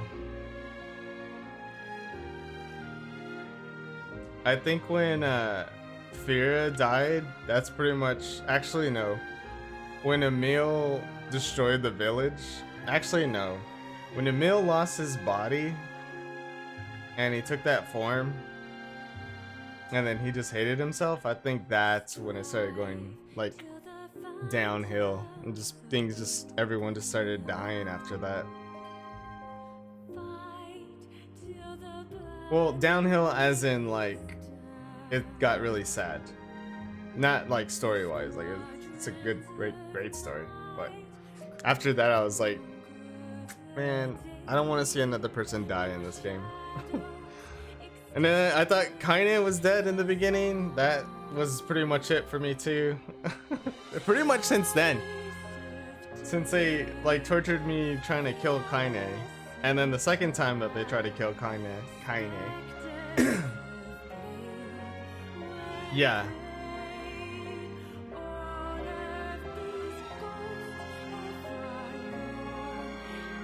But then that the wedding part, and then Fira getting married, then getting killed, man. 'Cause it was so happy, you know, like the music and I don't know, the conversation before the wedding, and then through the wedding, you're like, wow, this is awesome. Like, this is great for her. And then you find out that she can speak, but she just wasn't allowed to speak since like the beginning of her life. Because of the rules.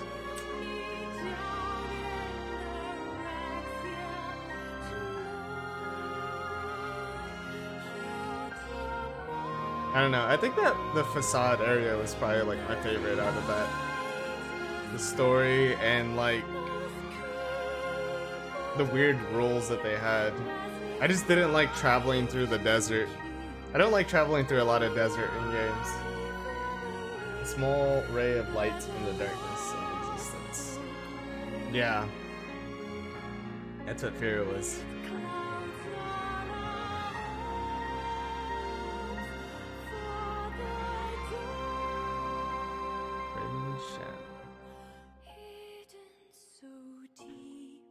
There's no little game or anything I can play at the end.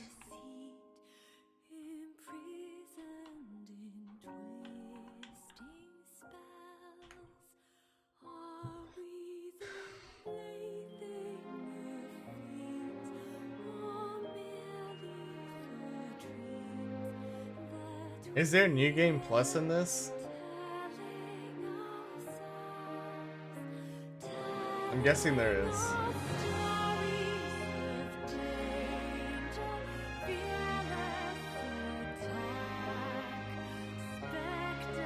Spike Spencer? Question mark?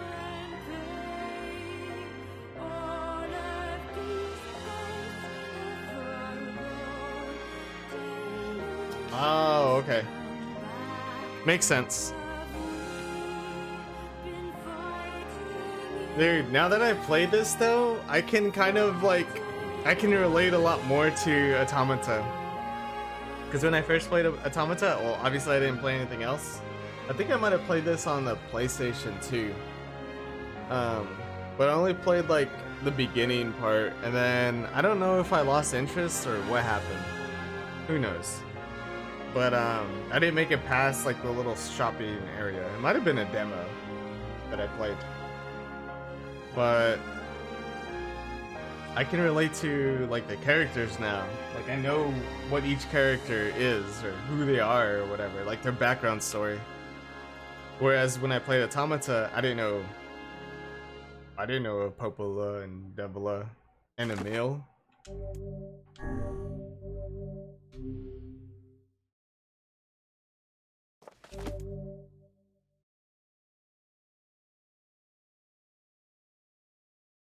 What?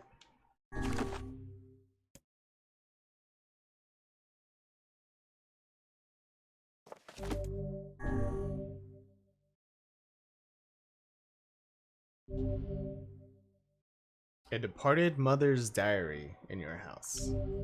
Wardrobe has been added to the options menu. New outfits can be attained by progressing through a departed mother's diary. Change music has been added. Damn. Imagine if I planted crops and then, well, I guess that's the end of the game, so it wouldn't have carried over. They'd be dead anyways, regardless. So, what? This? Why is C grade out? Oh, because there's nothing there. Whenever I interacted with Kainè, I was reminded about something from my past. Maybe my mind has been confusing her with my sister this whole time. Anyway...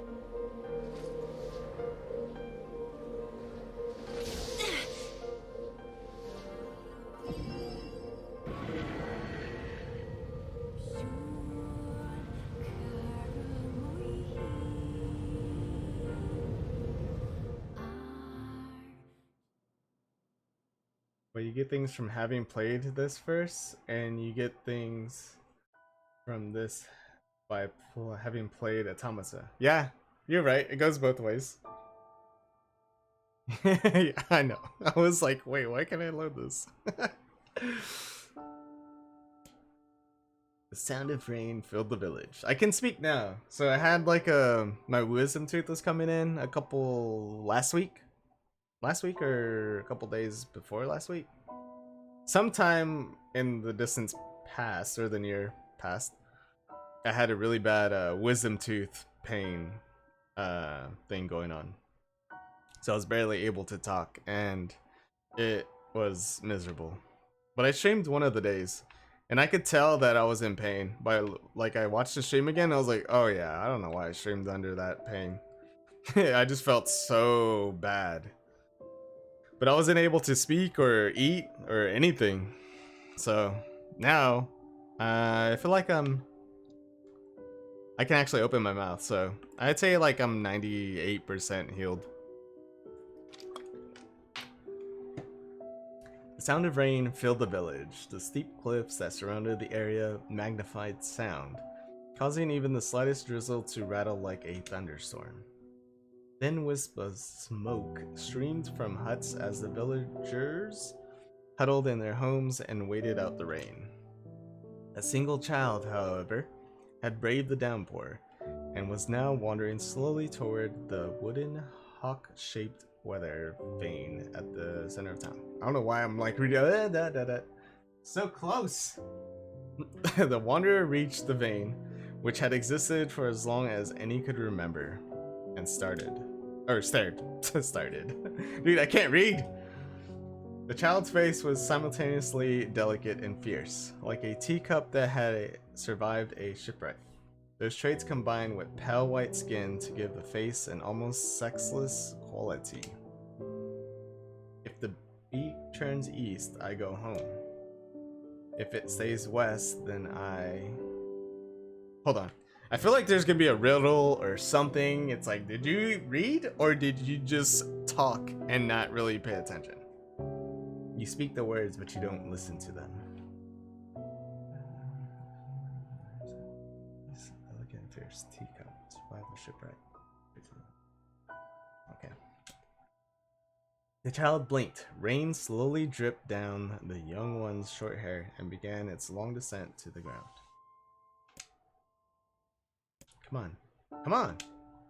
The child felt a slight breeze and watched as the vein slowly creaked to life. Spinning this way and that for a moment, it finally settled with the beak pointing firmly toward the east. East? Really? Before the vein could move again, a jagged rock came spinning and tumbling through the air, striking home against the child's home? Okay, striking home against the child's head. The force of the blow dropped the child to the ground as a hail of stones began to fall all around. Oh no, they found me. A heartbreaking smile crept across the child's face as the stones continued their assault. Through the rain, the sound of multiple footsteps grew louder before a voice rang out. Yoo-hoo, Kainè. The voice belonged to Demo, worst of all the bullies in the Airy. The fucking Airy. As Kainè struggled to stand, a final stone came skittering through the mud and bounced against her foot. Blood oozed from a cut above her eye and blurred her vision, but she could make out the shapes of Demo and his usual gang of idiots. The boy seemed taken aback for a moment by Kainè's seeming indifference to the blood dripping from her face, but quickly regained his bravado. What's up, freak? You like the rain? You like getting all wet? Or did you finally decide to run away from home? Though she knew it was futile, Kainè turned to leave. Before she could get more than a few steps, the other children scrambled to surround her, cruelty burning in their eyes. Kainè knew those were not the only eyes on her. The tormentor's parents watched from the safety of their homes.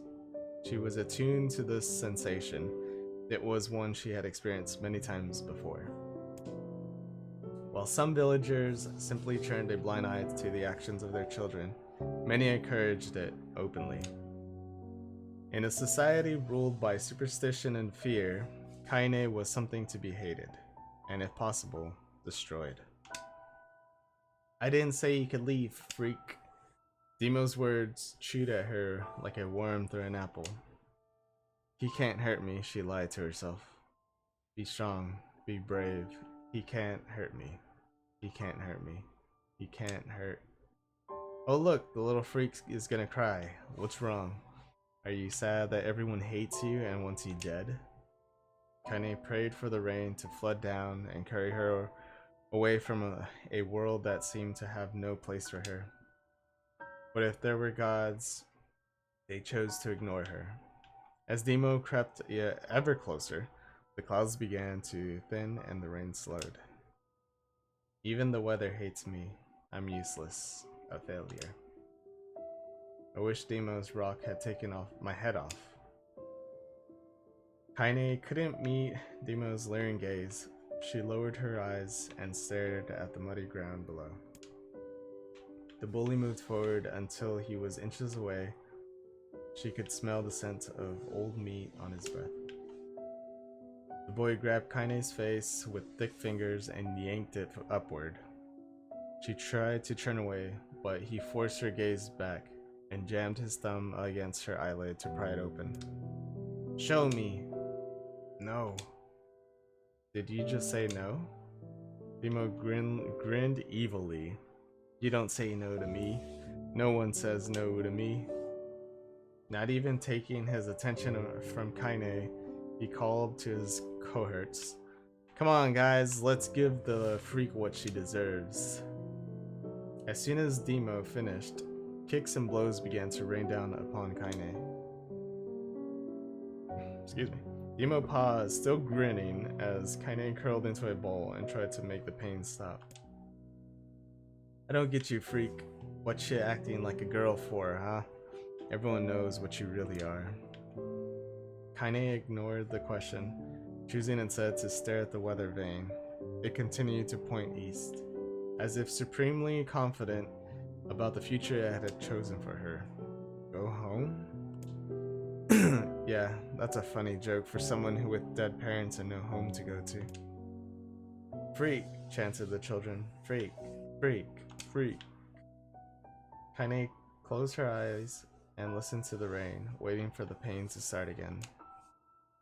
As the clutching hands of the village children closed around her, she bent her mind to the sound of the rain, letting it become her world entire. The rain fell, but the pain never came. Only when the laughter of her tormentors turned to terrified cries did she dare open a single blood-caked eye. Kainè was shocked to see Demo sprawled on the ground, holding his head and screaming in pain. She could see blood welling from spaces between his fat, twisted fingers. Oh my god, he's crying. He's actually crying. Deprived of their leader, the other children glanced back and forth between themselves, as if waiting for someone to step forward and take charge. When no savior emerged, they began an easy shuffle away from Kainè. But the young girl was the least of their concerns. Instead, their attention was wrapped on the ancient woman standing a few feet away. After struggling for breath for a moment, she finally spoke in a voice thick with rage. Hurts like a bitch, don't it? No, I suggest you scatter before I throw another one. And if any of you little bastards ever touch my Kainè again, I'll do far worse than throw a rock. You can count on it. The old woman crouched down and gently touched the hand Demo was using to cover the wound. Before he could think to protest, she ground her palm into the wound and twisted back and forth. Ow! He screamed, leaping to his feet. Stop it. What are you doing? Quit whining. Ain't no one ever died from a scratch. You hit me with a rock, you stupid bitch. A big one. That could have killed me. The old woman shrugged. Death is the best cure for your stupid. Demo's face twisted with rage at her words. Locking his eyes on Kainè, he took a step backward and spat on the ground. Get out, leave this village. No one wants you here, either of you. Seeing the old woman grab another stone, Demo and his companions turned tail and ran. As they fled, the old woman grabbed her side and barked out a single laugh. Ha! Look at the fat boy go! Guess he's healthy enough to run from a fight. The woman's smile faded as she turned her attention to Kainè. Kneeling down, she removed her shawl and placed it around the young girl's shoulders. Then produced a cloth from the folds of her dress and began blotting at the blood on her forehead. Oh, Kainè, she said. Why didn't you fight back? You're stronger than that lot. The words of her grandmother stung Kainè, and she turned away. Don't be nice to me, she said. I don't deserve it. Nothing matters anymore. Her tears held in cheek for so long, finally began to fall on the muddy ground below. Everyone hates me. They think I cause bad things to happen. They think I'm a freak. I wish I was dead. As Kainè's tears turned to sobs, she felt her grandmother's hands on her shoulders. Despite her advanced age and diminutive size, she was a woman of surprising strength, and Kainè found herself unable to turn away. Don't talk like that, girl. It's a river wide and deep that flows between the realms of this world and the next, and it grants no mercy to any that attempt the crossing. You got a duty to fight until your last breath. Understand? The old woman tightened her grip and tried to still the tremor in her voice. You know the pain of losing someone close to you, Kainè? You know because you survived it. As the words hit home, Kainè was struck by the force of her love for the old woman. As a young child, she didn't even know of her grandmother. But when her parents died, the woman quickly accepted her as her own. Grandma, as Kainè called her, was cunning, vulgar, and quick to violence, and their first few years together had not been easy. But with each year that passed, Kainè and her grandmother had grown closer. However, it was only now, sitting in the mud with the tears and blood caking her face, that Kainè truly understood the depths of her affection. Here, as a woman who had seen hard times, who had seen death, who had fought through all these things and somehow emerged on the other side, if anyone could understand Kainè's pain and loneliness, it was her. Do I make you sick, Grandma? Of course not, don't be an ass. Kainè drew her grandmother's moth-eaten shell around her body and shuddered. But my body, that's not normal. If I was normal, then Mom and Dad wouldn't... Hush, interrupted Grandma. I'll not hear another word of this nonsense. You're my granddaughter, and I love you. And if folks have a problem with that, they can just go to hell. With that, the old woman reached out and placed a wreath of dried flowers in Kainè's hair. The skill it took to bend the flowers without breaking the stems or losing a single petal was remarkable. and the beauty of it made Kainè want to cry all over again. Oh my gosh, these are lunar tears. Grandma, did you made this for me? Lunar tears were legendary flowers. Most people could live their entire lives without ever seeing one. And yet her grandmother had somehow collected a dozen or more. Kainè reached up and touched the wreath as if she couldn't believe it was real. Where did you find these? Just stumbled on them while I was out doing the shopping. The old woman turned away as she spoke, leading Kainè to suspect that the search hadn't been more difficult than she was letting on. The pain she took to construct the ornament, let alone track down the flowers used in its construction, made Kainè's heart hurt. She reached up and gently adjusted the wreath, admiring the way it felt between her fingers. Didn't quite turn out right, said her grandmother as she squinted at it.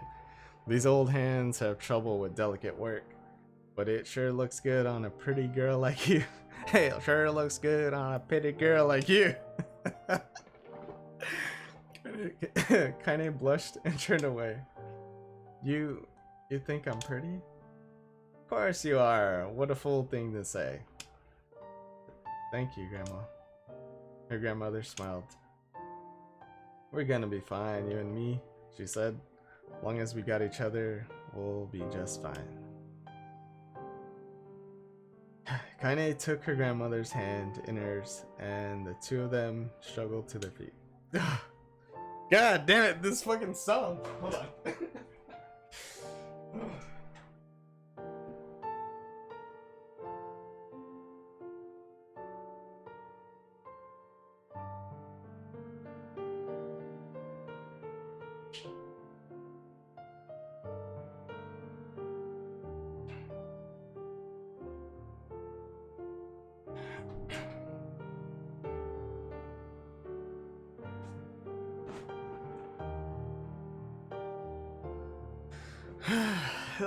Okay.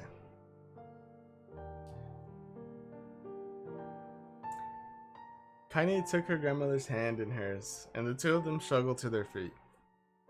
As they began the long walk home, Kainè gripped the hand with all her might, as if trying to stop smoke from drifting away on the wind. The rain had stopped. Kainè stood beneath the weather vane, watching it spin in lazy circles, no longer caring about the direction it faced when it stopped. I don't need to escape. I have a home now. Grandma loves me, and that's enough. Even if it's us against the world. Kainè let her gaze drift up past the vane and into the cloudy sky. The last faint hints of a rainbow were slowly fading. As she turned and headed for home, the light scattered into a million particles and vanished, seemingly taken away on the breeze.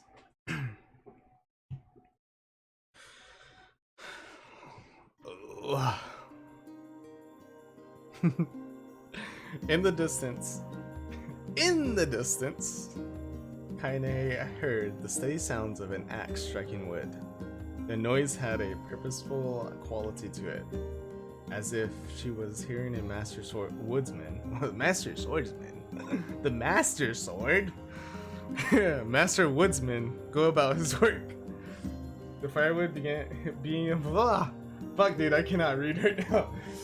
It's a lot of backstory, and we're getting, yeah, I can't read right now. Hold on. Let me blink a couple times. The noise had a purposeful quality to it, as if she was hearing a master woodsman go about his work. The firewood being produced, however, was as far from a work of art as could be. Pieces of every shape and size were being flung about a barren yard with wild abandon. Okay, so it's not just me, it's fucking weird wording. Being flung about a barren yard with wild abandon. Anyone trying to stack such a wood would probably die of frustration before the job was through. Dude, they make this so weird to read. Stupid piece of shit axe. Kainè's grandmother flailed away with the axe. Well, now I see where she gets it from. I understand where she gets her language from. Wood.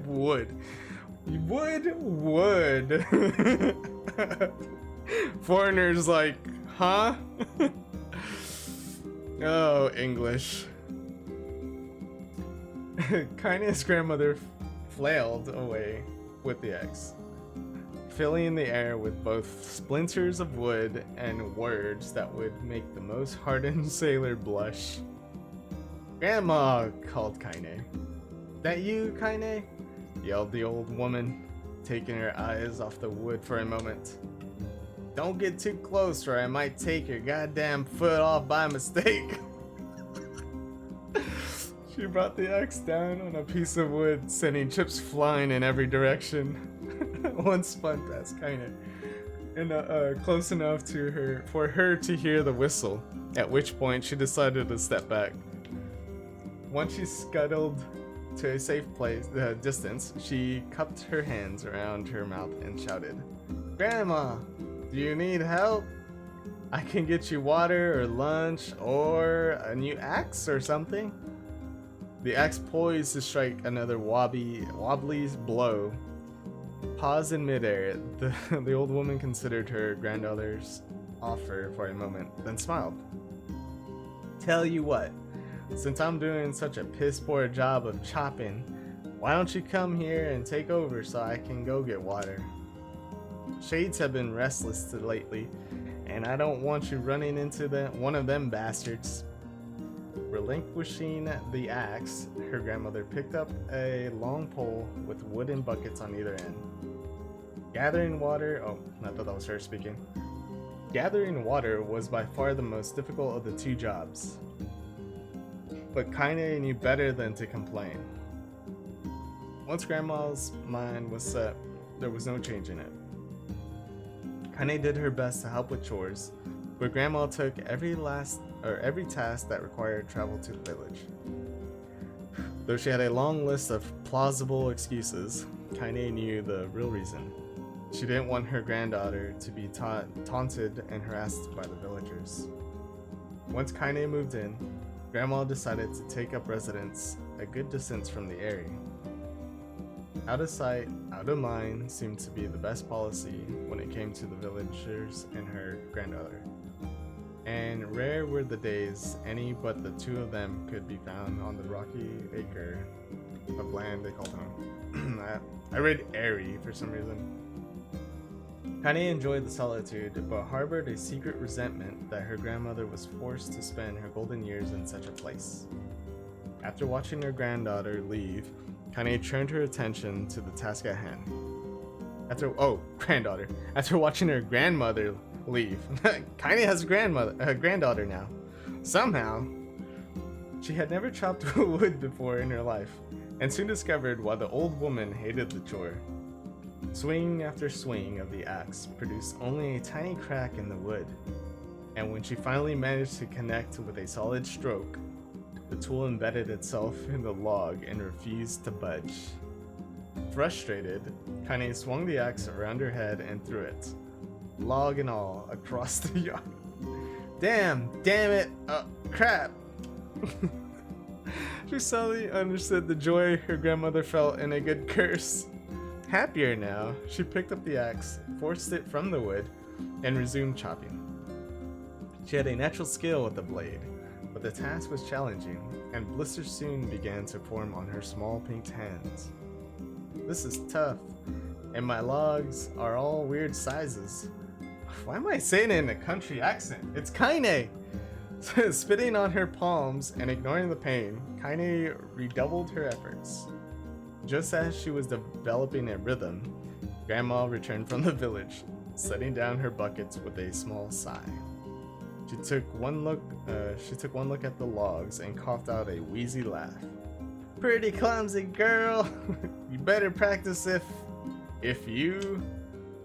Her grandmother suddenly collapsed her knees, causing one of the buckets to wobble precariously. Eyes open, Kainè dropped the axe and ran to her grandmother's side. Grandma! The old woman shook her head and pointed a trembling finger at the bucket. Get the bucket! Can't let it spill! Kainè steadied the bucket with a foot, and she knelt by her grandmother. A small bit of water sloshed over the side and made a new home in the hem of her dress, but Kainè didn't notice. Grandma! Grandma, what's happening? Crazed with panic, she grabbed her grandmother by the shoulders and shook. After a moment, the woman lifted her arms and batted Kainè away. Stop that! Just stop! She cried, breathing heavily. It ain't like I'm dying. Just tired from the trip is all. Kainè desperately wanted to believe her, but one look at the woman's shaking hands and worn face told her more than words ever could. Her grandmother had lived a long, hard life, and it seemed the bill was finally coming due. The time when her grandmother watched over Kainè was ending. Sooner than either of them had feared, the positions would be reversed. The next morning, Kainè came to the side of her grandmother's bed and took her wrinkled hand. Grandma, you're sick. You need medicine. I'm going to the village. The old woman shook her head and tried to rise, but Kainè gently pushed her down. It's all right, she said. I'll be fine. Her grandmother fixed her with a gaze that could melt steel. Not smelt. Melt. Could melt. I wanna read smelt because the S is there on the steel. After what seemed an eternity, she finally lowered her eyes and sighed. Well, I don't like it, goddammit. But I guess I should quit being so stubborn and let you grow up. The old woman watched as Kainè strapped on her boots and made her way down the road to the village. Hours later, as an unseen sun made its way across a dark and rainy sky, she was still watching. Kainè moved at a brisk pace, checking her pockets every few minutes to make sure the money her grandmother gave her was still there. Every noise caused her to spin on her heels, making sure she wasn't being stalked by a shade or worse, Demo and his gang, and Jackass and his gang. But she encountered neither tormentors nor shades, and Kainè finally found herself at the entrance to the village. The few adults she could see glanced sideways at her, then muttered to each other behind raised hands before slinking away into the shadows. Her heart racing, Kainè took a series of rapid, shallow breaths and tried to calm herself. I have to prove myself. I have to help Grandma. I have to be strong. She chanted those words to herself over and over as she slowly made her way out. Finally, her eyes settled on a rotund older woman who was angrily waving her arms in the air and telling anyone who would listen exactly what she thought of Kainè's presence. Hey lady, she said Kainè with a bravado she did not feel. Where's the apothecary? The woman's flabby cheeks shook in bewildered anger. How dare this thing speak to me? They seemed to say, but Kainè saw that her eyes held a different emotion, fear. Yeah, we're both scared, lady. Trust me on this one. Which way? Kainè repeated. The woman pointed at a small building to her right before hitching up her dress and stumbling off in the other direction. Kainè cringed, expecting a stone to come flying from the assembled crowd, but none came. Her mind was filled with a strange sense of pride as she made her way to the apothecary, but the new emotion had little time to take root, for as soon as she opened the door, she noticed a familiar customer at the counter. It was Demo. Dun dun dun. He'd clearly been sent here on some kind of family errand because his gang of followers was nowhere to be found. Oh my god, he sputtered. I mean, what are you doing here, freak? The insult was delivered without force, and Kainè happily ignored it. Stretching on tiptoes to see over the counter, she asked the shopkeeper for the medication. Jesus, hold on. My mouth.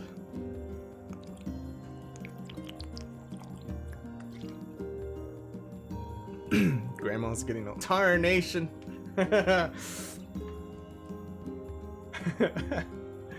Ha, barked Dino. That old bitch finally keel over. Go to hell, Demo. I could just hear her say that. I could hear it in her voice. Go to hell, Demo. The boy's eyes grew so wide they seemed ready to fall out of his head. But before he could let fly a comeback, or worse, a punch, the apothecary told them to knock it off before he kicked them out of the store. Demo slunk out of the shop, cursing Kainè under his breath. Once he was gone, she allowed herself to breathe once more, taking a brief tour of the shop while the owner prepared her medication. Countless tiny bottles filled the cramped store, each with a label written in some indecipherable language. An ocean of aromas assaulted her nose, creating a scent that was exotic, but not altogether unpleasant. Seeing such a variety of supplies gave Kainè a sense of peace. Surely, in a world so vast, there would be a place that she could call home. On the far wall, behind the counter, rested a portrait of a stunning girl. The picture had once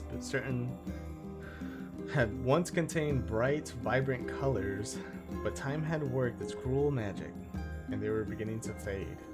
The beauty of the work, however, remained undiminished. You like that picture? Kainè turned to find the apothecary with a small vial of medicine in his hand. His eyes were gentle but sad, and they seemed to stare through her and into nothing as he spoke. That's my daughter. I sketched it when she was just a little girl. She's been dead a long time now. Kainè didn't know how to respond. She just stared at the portrait and tried to come up with the right words. Pictures are wonderful things, continued the shopkeeper.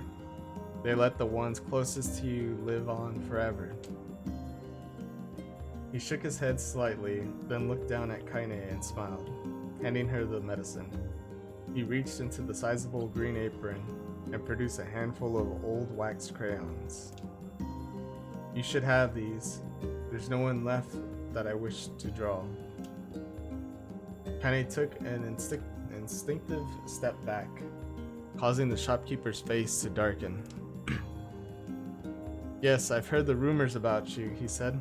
It's a small village, and words travel quickly. Between you and me, I'm not sure which of them to believe, but I also don't think they matter much.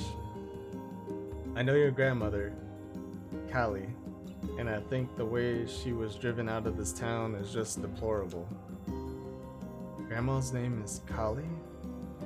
Thought Kainè suddenly. She was still mulling this new fact over in her mind as she reached out and gently took the crayons from the apothecary's hands. Your grandmother's an old friend of mine, he said as Kainè scooted away yet again, and I owe her much. I wager she would like it if you drew a picture of her. Yes, I think she would like that very much. Kainè murmured a quiet agreement, but inside her heart was bursting.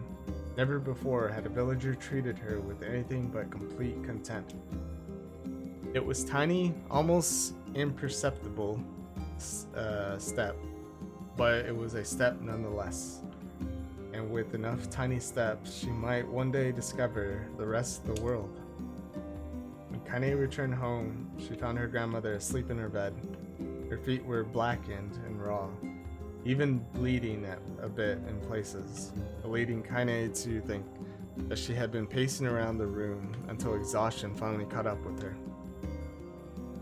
She placed the medicine by her grandmother's pillow and turned to leave, but found the old woman's hand collapsed around her arm. Back already, are you? Asked her grandmother with a yawn. Come here, let me have a look at you. Come here, let me have a look at you. Grandma sat up and examined Kainè from head to toe, finally satisfied that nothing terrible had befallen her grandchild. She leaned back and allowed herself to relax. Well, how was it? Those bastards gave you any trouble? It was kind of fun, said Kainè with a small smile. No, seriously, it was. Fun, eh? Asked her grandmother in a voice which implied she believed anything but. Uh-huh. So anytime you need me to run an errand, just let me know. As she spoke, Kainè removed the crayons from her pockets. After a brief explanation of their source, she informed her grandmother that she was going to sketch her portrait. A portrait? Of me? Ridiculous! No one wants to stare at a wrinkled old crone. But Grandma, it'll make you live forever. Poor shit! Said her grandma, throwing back the sheet from her bed. Living forever would just piss me off. Now put those crayons away and help with dinner. But Kainè would not relent. And in the end, Grandma found herself leaning against the wall of their house, as if posing for a master artist. Kainè took up the crayons, eyed her subject carefully, and set to work. Just as her grandma was about to nod off, Kainè finished the piece. After staring at it for a bit, she released it from her grip and let it slowly drift to the floor. It's terrible. It doesn't look like you at all. I'm sorry, Grandma. I thought these crayons would, you know, make drawings easy or something. The old woman's eyes narrowed at her granddaughter's disappointment. Let me be the judge of that, she said, ignoring the pain in her back and reaching for the paper. The sketch could have been a person's face. It also could have been a boulder, a lump of clay, or an incredibly misshapen loaf of bread, all rendered in a chaotic array of colors. The old woman stared at the picture for a long time, then slowly wheezed out a laugh. Oh, Kainè, she said between laughter. You truly are my blood. You're as clumsy as me and I love it. But, hush. I won't hear any more bull of how ugly you think it is. It came from the heart, and I'll treasure it always. True to her word, the old woman gave the picture a place of honor above the kitchen table. In the days that followed, Kainè would often catch her staring at the portrait with a strange smile on her face, an action she interpreted as silent, mocking laughter. A week later, Kainè could stand it no more, and asked her grandmother to take the artwork down. Posh, said the old woman. I'll take this down when they roll me in my shroud. She pondered this for a bit, then turned to Kainè and dropped to the one knee. Listen to me, girl. Seeing this picture makes me happy in a way I've never felt before. And it makes me want to go on, so that someday you can feel the same happiness.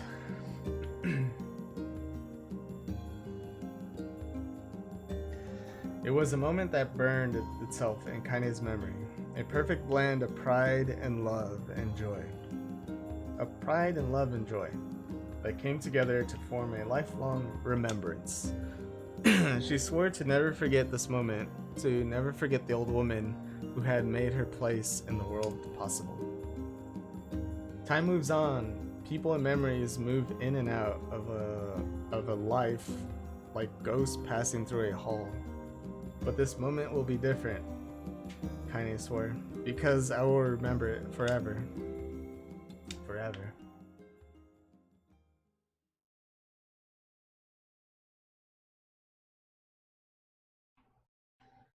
Kainè listened to the sound of crackling firewood and stared at the black object on her plate. She had been pushing it around the wooden disc She had been pushing it around the wooden disc for a good 10 minutes, ignoring the bemused stare of her grandmother. Finally, she summoned her courage and gave the object a brief sniff. A sharp, bitter scent flew up her nostrils and made its home there, causing her face to twist with disgust. Grandma, I can't believe you want me to eat a bug. The old woman threw some more wood under the cooking pot and snorted. It's no bug, you fool girl. It's a berry. Why the hell would I be feeding you bugs? Yeah, well, it sure looks like a bug, said Kainè. And I think it's burnt or something because it smells terrible. With that, Kainè held her nose and threw the berry in her mouth, chewing it as little as possible. Oh yeah, that's terrible, alright. Why, you little brat, laughed the old woman. Look at the sass on you. You've been spending too much time with me, and that's a fact. 5 years had passed since the moment when Kainè's grandmother saved her from the bullies. As is often the way with two stubborn people, their relationship had grown in fits and starts, but moved forward all the same. Meals that used to be somber affairs were now filled with laughter and hurled abuse in equal measure. Kainè could not remember a time when she had been happier. As the years went by, Kainè started to shoulder more and more of the daily responsibilities. Her grandmother's legs grew weaker by the day, and she could no longer do many of the chores she used to take for granted. And so this morning found Kainè lacing up her work boots with a breakfast of burned berry rolling through her belly. Where are you going today? Asked Grandma suddenly. Kainè looked up surprised. The old woman rarely asked for specifics anymore. Well, I was gonna check out the kelma trees and see if they were right. I thought we could make some jam or something. Oh, and I'm going to pick up some flagstones, so I need to take the wheelbarrow. Flagstones? What in the hell for? Kainè stared at her grandmother, then held out an arm and swept it around their home.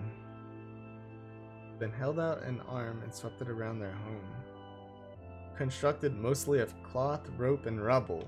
Oh, the old place sagged like a boxer in the final round. Grandma, a dying cat could chew through this house. I'm going to build a stone wall so we have some protection. The old woman laughed, exposing her toothless grin to the world. Goddamn, girl, if a bunch of thieves want to ransack this old place, let them come. We got nothing worth stealing anyway. I'm not worried about thieves, I'm worried about shades. People saw one west of the village yesterday. The old woman tilted her head and stared at her granddaughter. Well, shoot, I don't know why you had to do it today. We can worry about it some other. Grandma, no. If I don't go to the kelma trees, we won't eat tonight. You know that. A confused expression passed across the old woman's face, and for a moment she was a small child lost at a carnival. Yes, she said after a bit. Yes, of course, you're right. I'm sorry, Kainè. Lately it seems my mind is... She didn't finish the thought. Instead, walking over to her nightstand and gently taking the wreath of lunar tears from the drawer, the flower's petals had aged to a brilliant whiteness, and Kainè thought it was more beautiful now than the day she first received it. You're gonna be a true woman soon, Grandma said as she placed the flowers in the girl's hair. So that means less chatter about shades and building defensive walls, and more talk about how beautiful you become. Annoyed, Kainè reached up to remove the garland, but the look on her grandmother's face stopped her hand. You're a beautiful thing, said the old woman, and there ain't another like you in all the world. I'm very proud of you. Okay, Grandma, that's enough goddamn compliments for one day. Such a mouth on you. Where'd that come from? Gee, I wonder. I'll teach you to sass me, girl. Yelled Grandma. Suddenly, she lurched forward and grabbed Kainè by the ears, pulling her around the room with a crazed grin on her face. Grandma! Yelled Kainè in a quaking voice. Grandma, stop it! What the hell? The old woman stared at her and blinked, then suddenly held her wrinkled hands out as if it was the first time she had ever seen them. Oh, I don't know what happened there. I'm sorry, girl. Sometimes my mind just... Kainè thought the look on her grandmother's face was the most heartbreaking thing she had ever seen. Listen, she began. Maybe I should stay home after all. No, I won't have you stay here to help keep an eye on an old cogger like me. You go get your fruit and your wall and whatnot. I'll be fine. And when you come back, I'll have a nice grasshopper dinner waiting for you. Kainè rolled her eyes, then kissed her grandmother on the forehead, and made ready to depart, trying desperately to figure the worry that was gnawing at the walls of her heart. Kainè could feel the old woman's eyes watching her as she moved down the path. Don't turn around, don't turn around, she told herself, but in the end, the temptation was too great. She spun on her heel for one final look and saw a small, bent woman standing in front of a ramshackle hut, a sad expression on her face. Gods, she looks so old now. It's like the wind could reach down and just carry her away. Kainè worried about her grandmother all day, causing her work to suffer.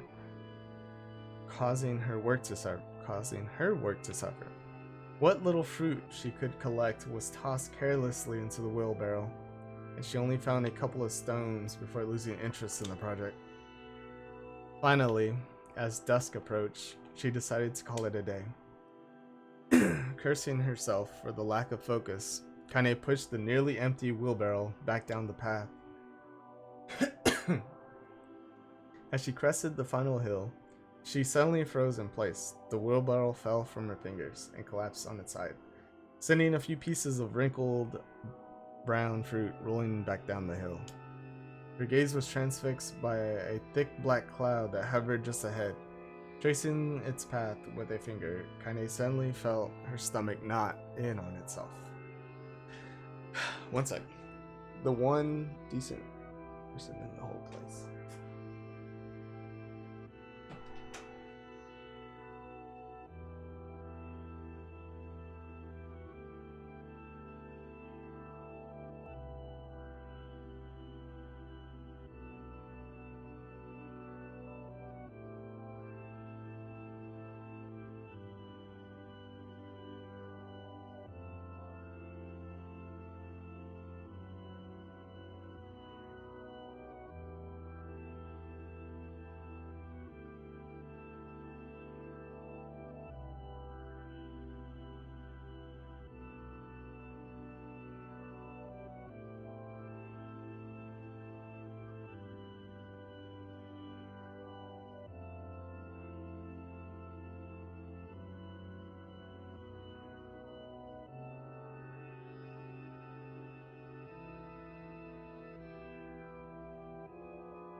Okay, let's see how long this is, because I have like 20 minutes left before I have to go to work.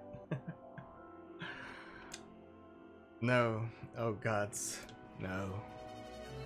Her grandmother's house was ablaze, the flames licking up as if trying to touch the sky itself.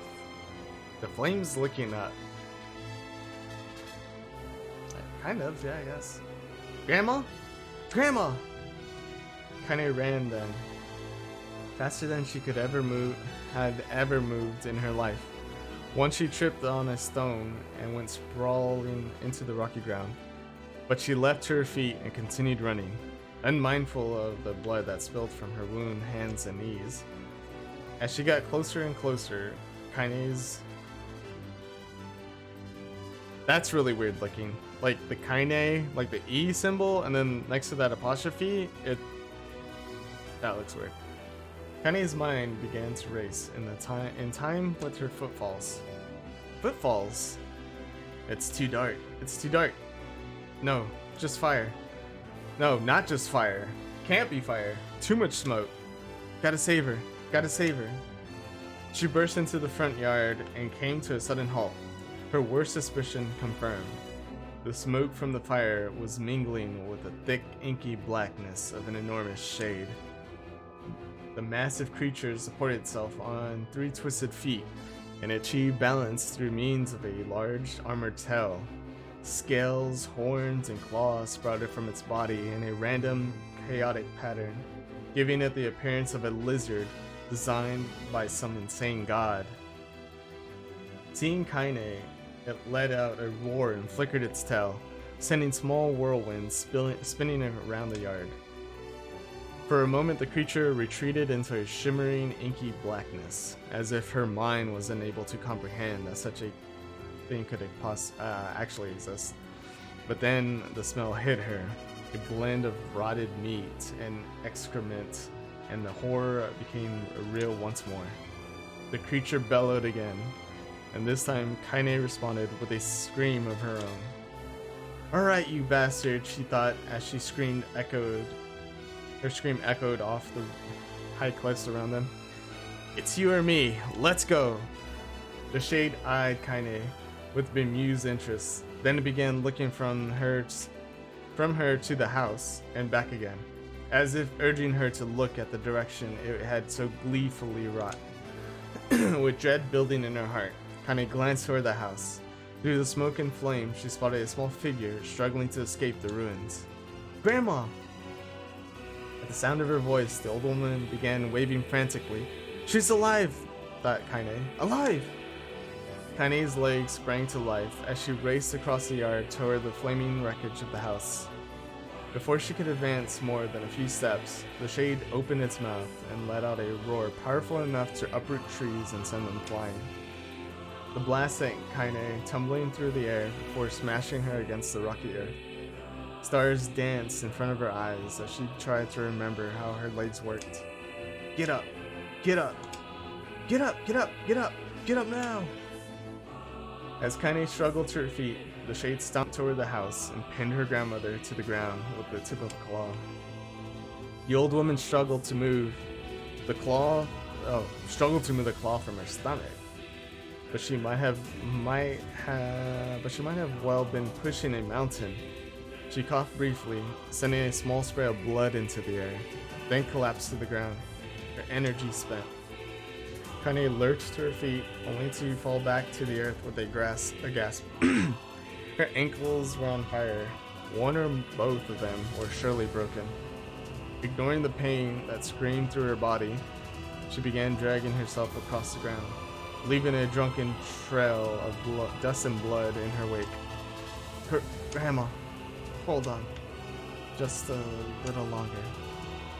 Her grandmother's face was turning blue, her eyes rolling back until only the whites were exposed.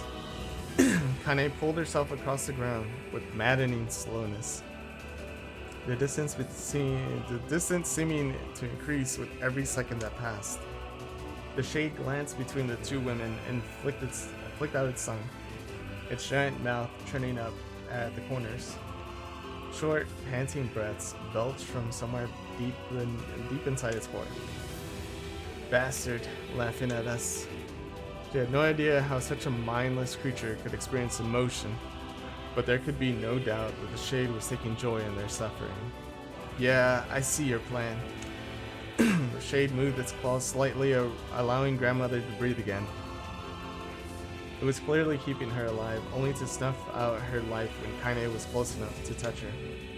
"I'm gonna kill this bastard." Summoning all her strength, Kainè rose to her feet. There was a sickening snap from her right ankle as the foot twisted backward, but she forced it from her mind and began to hobble toward the monster. Pulling a small knife from the pouch at her waist, she leapt on the foot that pinned her grandmother and plunged the weapon deep.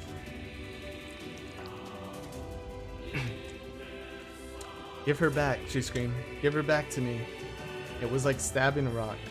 After a few swipes, the knife broke at the hilt with a dull snap. The shade panted laughter again, then raised its tail and sent it rushing through the air toward the young girl that was latched to its foot. Kainè never had a chance. The tail struck her square in the chest and sent her crashing into the burning wreckage of the home. As she lay on the ground with blood pouring from multiple wounds, a small weak voice spoke up. "Kainè?" Kainè's vision blurred, but she forced herself to focus on the sound. Finally, her eyes cleared enough for her to make out her grandmother's hands reaching out to her through the smoke. "Grandma? Kainè, you gotta run. You can't best this one." Kainè grabbed the hands and held on with all her strength. "Grandma, come on. We have to go." The old woman coughed loudly. One of her hands, slick with blood, slipped from Kainè's grasp and thumped to the ground below. "Grandma, no. No. I said run, goddammit. You have to live. You have to get through." The thought would stay forever unfinished. Before she could say another word, the shade's clawed foot descended, smashing through the remains of the roof and down upon the shattered figure of the old woman. Blood oozed from gaps in the creature's toes as its terrible, putrid smell assaulted Kainè's nose once again. She stared at the foot, dumbfounded, convinced that what she was seeing could not possibly be real. When the creature finally lifted its appendage, all that remained underneath was a twisted, unrecognizable mass of rubble and red.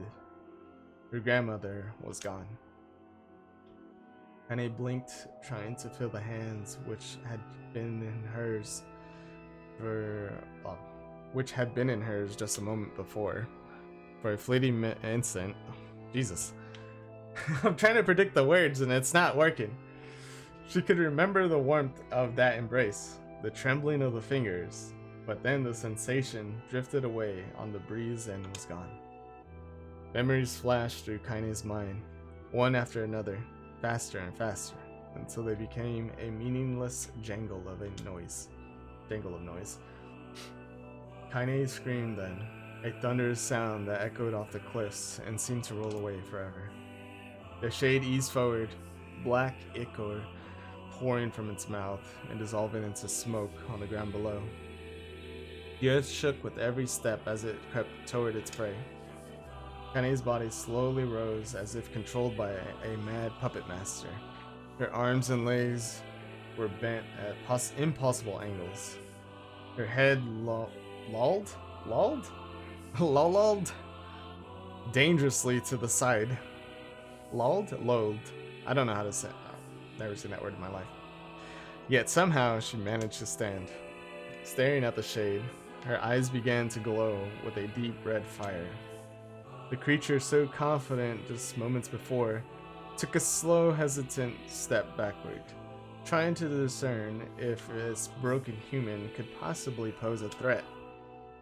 Kainè seized the moment, laughing like a mad woman. She leapt into the air and plunged the shattered hilts of her knife deep into the leg of the shade. The shade shook Kainè off like a fry, sending her crashing to the earth once again. Her chest rose and fell slowly, as if the great weight were resting on it. Moist sounds of pain echoed through her mind. Something warm and thick oozed from her ears. Is that blood? Think it is.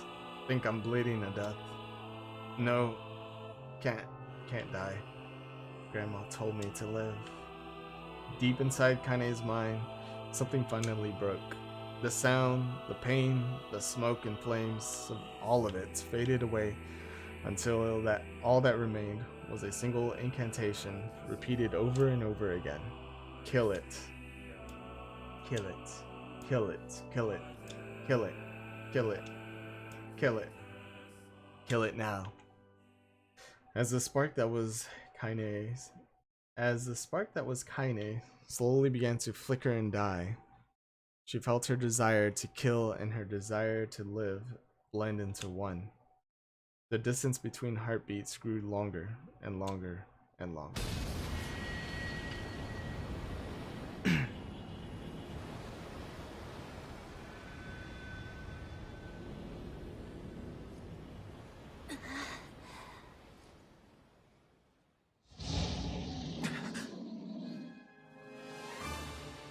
The beast approaches. Oh, I know.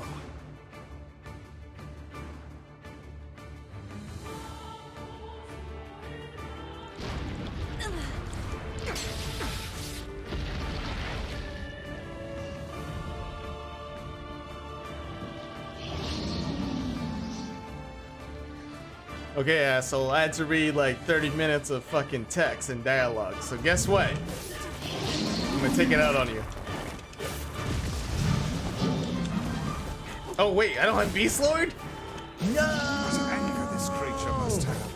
How did it even Beast survive Lord! these past 5 years? Right. Not gonna let this happen again. It I don't dies have Beast today. Lord again. Or again. Yeah, I don't have the again. It's not the blade, but the skill of the user. Strike it down. I'm trying. I need Beast Lord.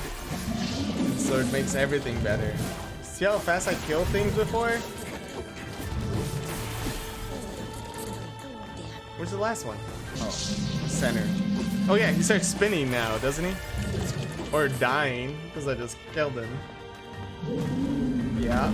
Oh. Now, I just killed him.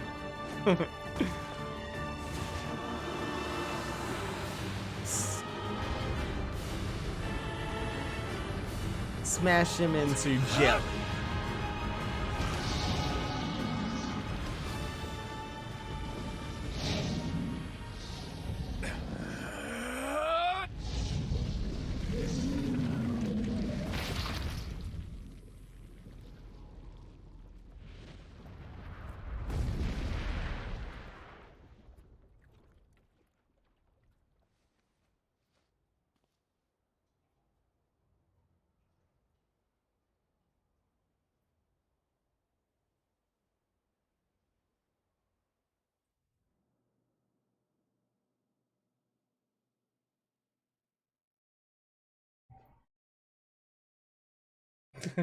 Fuck, I'm gonna be late for work. I'm gonna have to leave the game on when I'm gone. Shit. Gently, weakly, softly. The shade sure that its tormentor was dead, turned and stomped off toward the horizon, stopping along the way to below one. Oh, bellow. Sorry. The bellow. There's two L's. One final roar. Couldn't kill it. Chained beyond imagining, Kainè tried to turn her head to the side, but only succeeded in coughing up a huge gout of blood. It was getting difficult to see, and only after a moment of fierce concentration did she realize that her left eye was gone. Laughing to herself, she turned her remaining eye to the ruins of her home and noticed a ragged stump of arm resting a few feet away. Yeah, that's mine, she thought with a mad giggle. This is gonna make clapping a real bitch. Ha! Cried a sudden voice from the depths of her mind. Finally gonna die, are ya? Well, you had it coming. Go to hell, Demo, she thought as at the unseen assailant. Go to hell before I pluck out your eyes and feed them to the dog. The voice of her childhood terror evaporated into smoke, only to be replaced by another, more recent voice. Hold still, said the apothecary, materializing from the ruins like a ghost. I want to draw you. That way you can live forever. No, stop. Don't want to live forever. Want to die right here. I see, he said quietly. Well, if that's what you want. The spectral shopkeeper fluttered in and out of existence for a moment, then produced a piece of paper and sketched quickly. After a few seconds, he turned the page to Kainè and smiled. Since you rejected my offer, I decided to draw someone else. It was a picture of her grandmother, real as life. Kainè opened her mouth to thank the man, but stopped as the picture began to blacken in the middle. Before she could say anything, dozens of multi-legged insects began to swarm across the image, tearing at it with sharpened pincers. Stop! No! Don't hurt that picture! Kainè reached out with her remaining arm and waved futilely at the air. To her surprise, the insects fell off the picture and to the ground below, where they vanished into tiny black tendrils of smoke. Relieved, Kainè turned her good eye back to the picture, only to open her mouth in a silent scream. The sketch now showed her grandmother as she truly was, a smashed, unrecognizable lump of nothing. The apothecary smiled, then broke into a jolly dance. See that? He cried as he danced his jig. It's perfect now. She looks just like you. Ha cha cha cha. I look like that? Oh god. Oh god. I'm gonna die. I'm gonna die. Drowning in despair, Kainè laid her head back in the mud and smoke of her ruined house and waited for the end to come. But just before she let everything go, an unfamiliar voice began whispering in her ear. Ain't you got a wish, sunshine? The voice was vulgar and fierce at the same time, as if insanity had somehow found a way to take form. Kainè wanted to scream as the voice crawled under her skin, but her lungs refused to work. You know, a wish, like a prayer or something? Why don't you get on your knees and start praying to heaven? Please, invisible man in the sky, save me, save me. Ha ha ha ha. Kainè finally resorted to shouting at the voice with her mind. I don't make wishes, they don't come true for me. I'm a curse, a freak. I should be left to die. The other voice boomed in her ears. Blah ha ha ha. Oh god, you are the best. Kainè glanced down and saw a black, shiny substance oozing from her legs. She tried to brush it away, but her remaining arm would no longer respond. The substance slowly crept around her feet, and then began moving up toward the rest of her body. Is this death? Is this what it's like? Or is my mind just losing itself? She could feel the slime oozing upward, feel the hot, searing pain it left in its wake. Whatever else might be happening, she was still alive, and this was real. Come on, said the voice. Let it go. Kainè tried to ignore the voice and concentrate on the pain, but the newcomer would not have none of it. Don't ignore me, sunshine. You're ready to give up, ready to die? So why not let me have it? Have what? Your body. Come on, give it to me. Give it to me. I want to stand on the ground, feel the rain, taste the wind. The voice paused, as if licking its lips. When it resumed, it was filled with mad and unabated joy. And I want to take your hands and use them to choke the goddamn life out of people. I want to tear out their throats and bathe in the blood just like before. In response, Kainè shifted her head and vomited. The warmth of it crept down her front and mingled with the pain of the encroaching black ooze. What's up, Felania? What's up, Jack?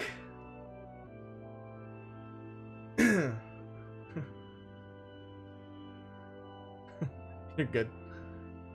Are you a shade? Kahaha. Yeah, maybe. What of it? The slime reached her face, crept up past her nose, and slowly oozed into the socket of her missing eye. The moment it touched her brain, Kainè was struck by the most powerful sensation she'd ever felt in her whole life. It was ecstasy. She wanted to scream with delight, but all she could manage was a small whispered moan.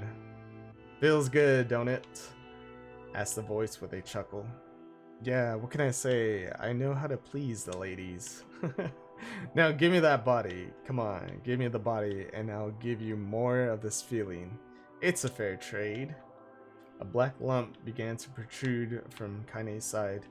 As she watched, it grew longer and thicker, eventually taking the form of her missing arm. "I can see better," she thought. "My eye must be growing back too." The slime reached up to envelop the rest of her face, but she managed to brush it away. "Stop," she whispered, marveling at how she had regained her voice. "Stop!" The black ooze hesitated as if considering this request, then quickly shimmered down her body before disappearing in a cloud of smoke. "Ah, what the hell, sunshine?" screamed the voice. "We had a deal. I thought you wanted to die." "Grandma said, can't die yet." A brief image of her grandmother, bloodied and broken, flashed before her eyes. She saw the shade that had killed her and heard its mocking laughter, then closed her eyes and forced the image from her mind. Her whole body was quaking with rage. When she opened her eyes again, they burned bright red. "That thing took my grandmother. I had to kill it before I die." Kainè glanced down and saw a mysterious pattern, the pattern of the shades, burn itself into her left arm. "Well, I'll be damned," said the voice cheerfully. "Look at that, sunshine. I think you and me are gonna be good friends now." Kainè stared intently at her arm. The more emotional she felt? Oh, okay. The more the letters seemed ready to puncture her skin and began infecting the rest of her body. The arm clearly had a will of its own now. "Stop! Gotta stop!" Holding her left arm in her right, Kainè took a deep breath and tried to calm herself. "Come on, don't fight it," pleaded the voice. "Hate's my favorite dish, and I'm hungry." "Let it go. Feel the anger. Burn with the fire of revenge. Thirst for blood, then go out there and..." Shut up, and get the hell out of my body." "Your body? Oh, that's rich, sunshine. Real rich. Look, why don't you just up and die so I can have this body all to myself? What do you say? I bet those buddies of yours in the Airy would love to see you dead." Kainè grabbed a nearby shard of glass and tried to saw off the shade-infected portion of her side. Before she could, her darkened left arm grabbed her right wrist, crushing it. Kainè screamed and dropped the shard, as the sound of bone crunching on bone filled the air. "Ha ha ha ha, stupid idiot girl. You're possessed now, sunshine, and there ain't no going back." The voice laughed again, a loud, long wail that seemed to go on without end. "Possessed?" whispered Kainè. "Yeah, possessed, you and me. We got what you call a timeshare arrangement. Remember how folks used to think you were a freak? Well, what'll they get a load of you now?" Kainè looked up, tears in her eyes. The sky seemed smaller somehow, darker. Is this because of that shade? Is this how they see the world? "So, listen," purred the voice. "I know this whole possession thing seems a bit sudden, but it ain't all bad. There's plenty in it for you, too. I'm a powerful creature, sunshine, and now that power belongs to you. You got enemies? People you want to kill? I can make it happen. That little fat kid who kept picking on you? That big old shade that squashed your granny? We'll wrap them up in their own assholes. No more abuse for you, sunshine. No more pain." "Oh, wait," said Kainè. You're a shade. Why would you help me kill another shade?" "What? You think I'm some kind of racist? Some killing snob? I don't give a goddamn who you murder, honey pants. I just want to drink from the well. Kainè considered this as she struggled to her feet, the power of the shade coursing through her. The smoke from her house was drifting away with the wind, and she enjoyed the way the cool evening breeze felt on her new left arm. After a long pause, the voice spoke up again. So, how about it? You and me? We could have some good times together. Look, I'll even take care of the bloody part if you don't want. Fuck off, asshole, muttered Kainè. I'll handle the killing. Ka ha ha! Screamed the voice. Look at you go, little sunshine. We're gonna have so much fun. So listen, my name's Tyron, and if you ever need me, I'll just be hanging out in this piece of meat you call a heart. Now get to it. The more you kill, the more your heart turns rotten and sour, and I like rotten and sour. Kainè found herself nodding at the voice. Yeah, she said. Yeah, I think this can work. I'm gonna find that shade, and I'm gonna strangle it with my own guts. And when I'm done, I'm gonna do the same to you, Tyron. Count on it. Ha! Left. I think it's Tyron. Tyron? I'm gonna just say Tyron. Tyran. I've shit bigger than you, so good luck with that. Oh, and hey, one more thing, right? Right now, you and me are sharing this body. But if you ever run out of hate, if you ever, go soft, then I'm gonna take over everything. So keep on killing, Sunshine, and watch your back. The voice grew fainter and gradually faded away, fading to somewhere deep inside Kainè herself. Deep inside of Kainè. Kainè waited until she was sure the voice was gone, not the voices. Then waved her new left arm around a few times. It feels perfectly normal, she thought. It feels like mine. Desperately, she began poking and prodding at the new limb, determined to find something wrong with it. She didn't want it to feel normal. That would mean the creature inside her had already won. I am not a shade. I am Kainè.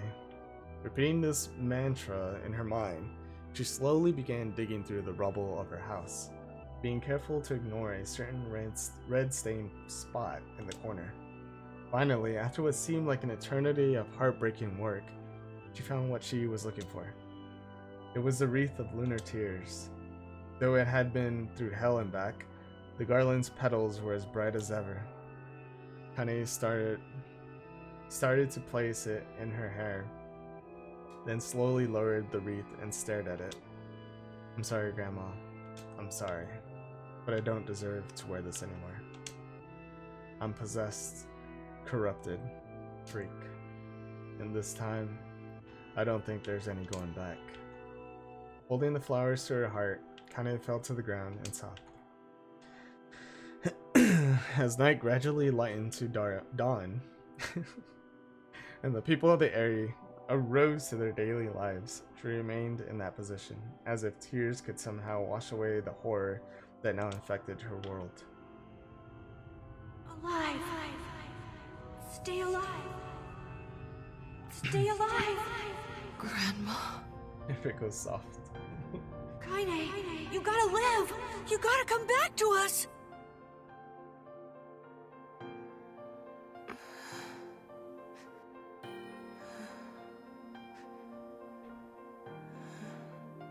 Oh, hey.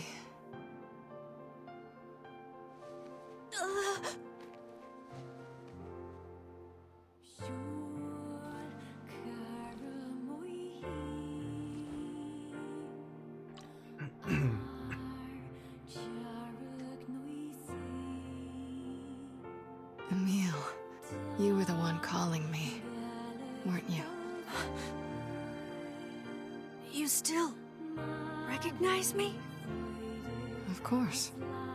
I knew you right away. Thank you, Kainè.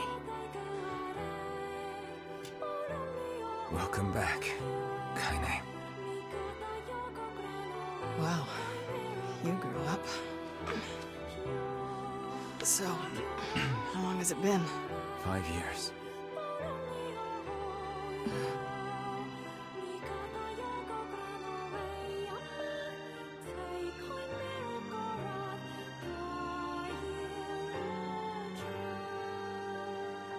Shit.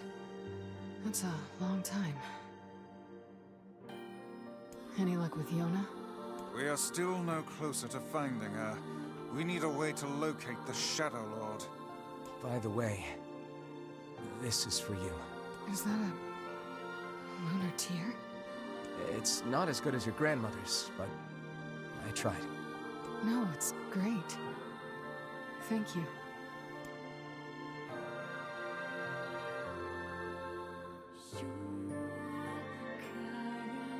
Kainè waking from her long, petrified sleep.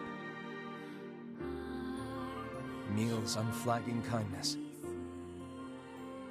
Our reunion was a happy one, and we let it wash over us like rain. That is, until Devila and Popola had to go and ruin it all.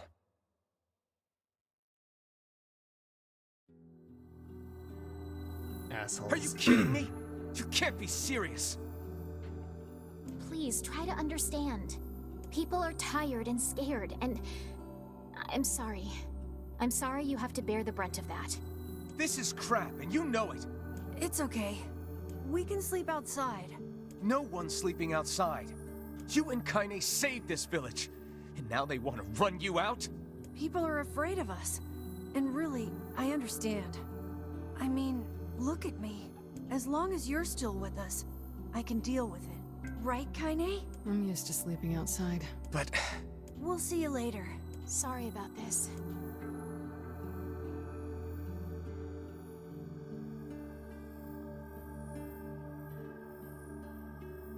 What is the matter? Kainè always sleeps outside. I never thought about that until just now. Never even occurred to me. Damn it. We should turn in. Let me get to the gameplay. Let me get to I the didn't get much sleep that gameplay. night. I know they're doing recap, but still, I don't want to For the skip it. first time in my life, I hated Devila. For the first time in my life, I doubted Popola.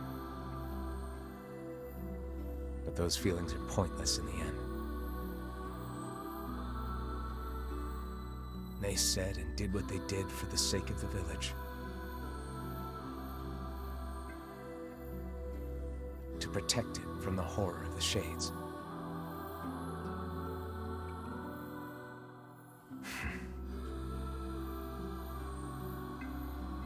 Really, how can I blame Devila and Popola? In the end, I'm just as bad. Because I never once stopped to think about Kainè and Emil's situation myself.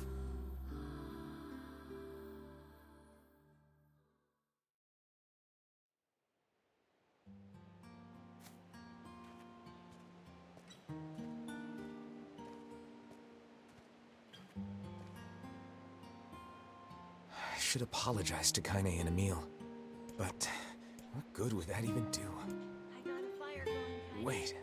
Good. I'm so happy to get to talk to you again, Kainè. Yeah, me too. I tried everything I could think of to save you, you know. I polished you with a special cloth. I poured warm water over you. Wait, you poured water on me? Yeah, but it didn't really do much except make you all shiny. Hey, Emil. Thanks for saving me. I guess you noticed how I look different now. I'm sorry, Emil. I'm sorry for all of it. Well, I mean, this new form isn't all bad, you know? At least I can look at you when we talk, right? Hey, so why don't you tell me something about yourself? I'm not very interesting. Sorry. Come on, I just want to know you better. Please? Fine. This all happened when I was a kid. Before the whole shade possession thing. My body is different. And when the villagers found out about it, they started treating me like a freak. But one person, My grandmother accepted me just as I was, no matter how bad things got. She gave me the strength to keep going. She's really special to you, huh? Yeah. Oh, hey! That gives me an idea. Since we cured your petrification, we should start looking for a way to cure your possession in my body. I know we can do it if we all work together. Heck, it'll probably be super easy. Let me guess. More warm water? Okay, can we just forget I told you about that?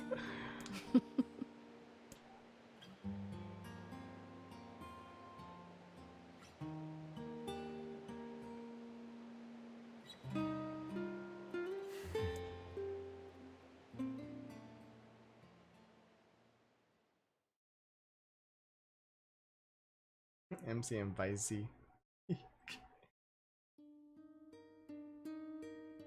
Sleep well? Sure. And yet your red eye. Don't be so hard on yourself. I need to go see Devil. Very well.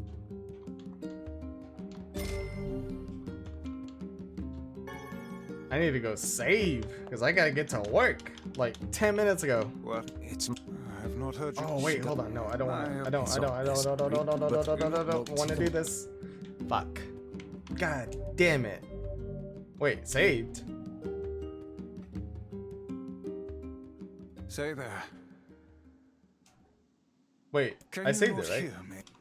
Oh my god, dude. No, I can't do this right now. I can't. It said saved. Why are you standing about like a slack? Alright. I think it said saved, right? I think I'm good. Alright. I gotta end the stream because I'm gonna be late for work. And I can't have that happen. So I have to drive there. Yeah, so Squid was saying that it sounds like Ash Ketchum. It does have an Ash Ketchum similarity in his voice. I don't know who the voice actor is. But thanks for hanging out, guys. I'm gonna stream more tomorrow because I'm off. But right now I have to get to work. So thanks for hanging out. Have a good day. See you later. Check out the videos, YouTube. That's where the rest of the stream is. I don't know if that link's gonna work, but if it doesn't, oh well. It's gonna be uploaded to YouTube later anyways. Alright, have a good day. See you later.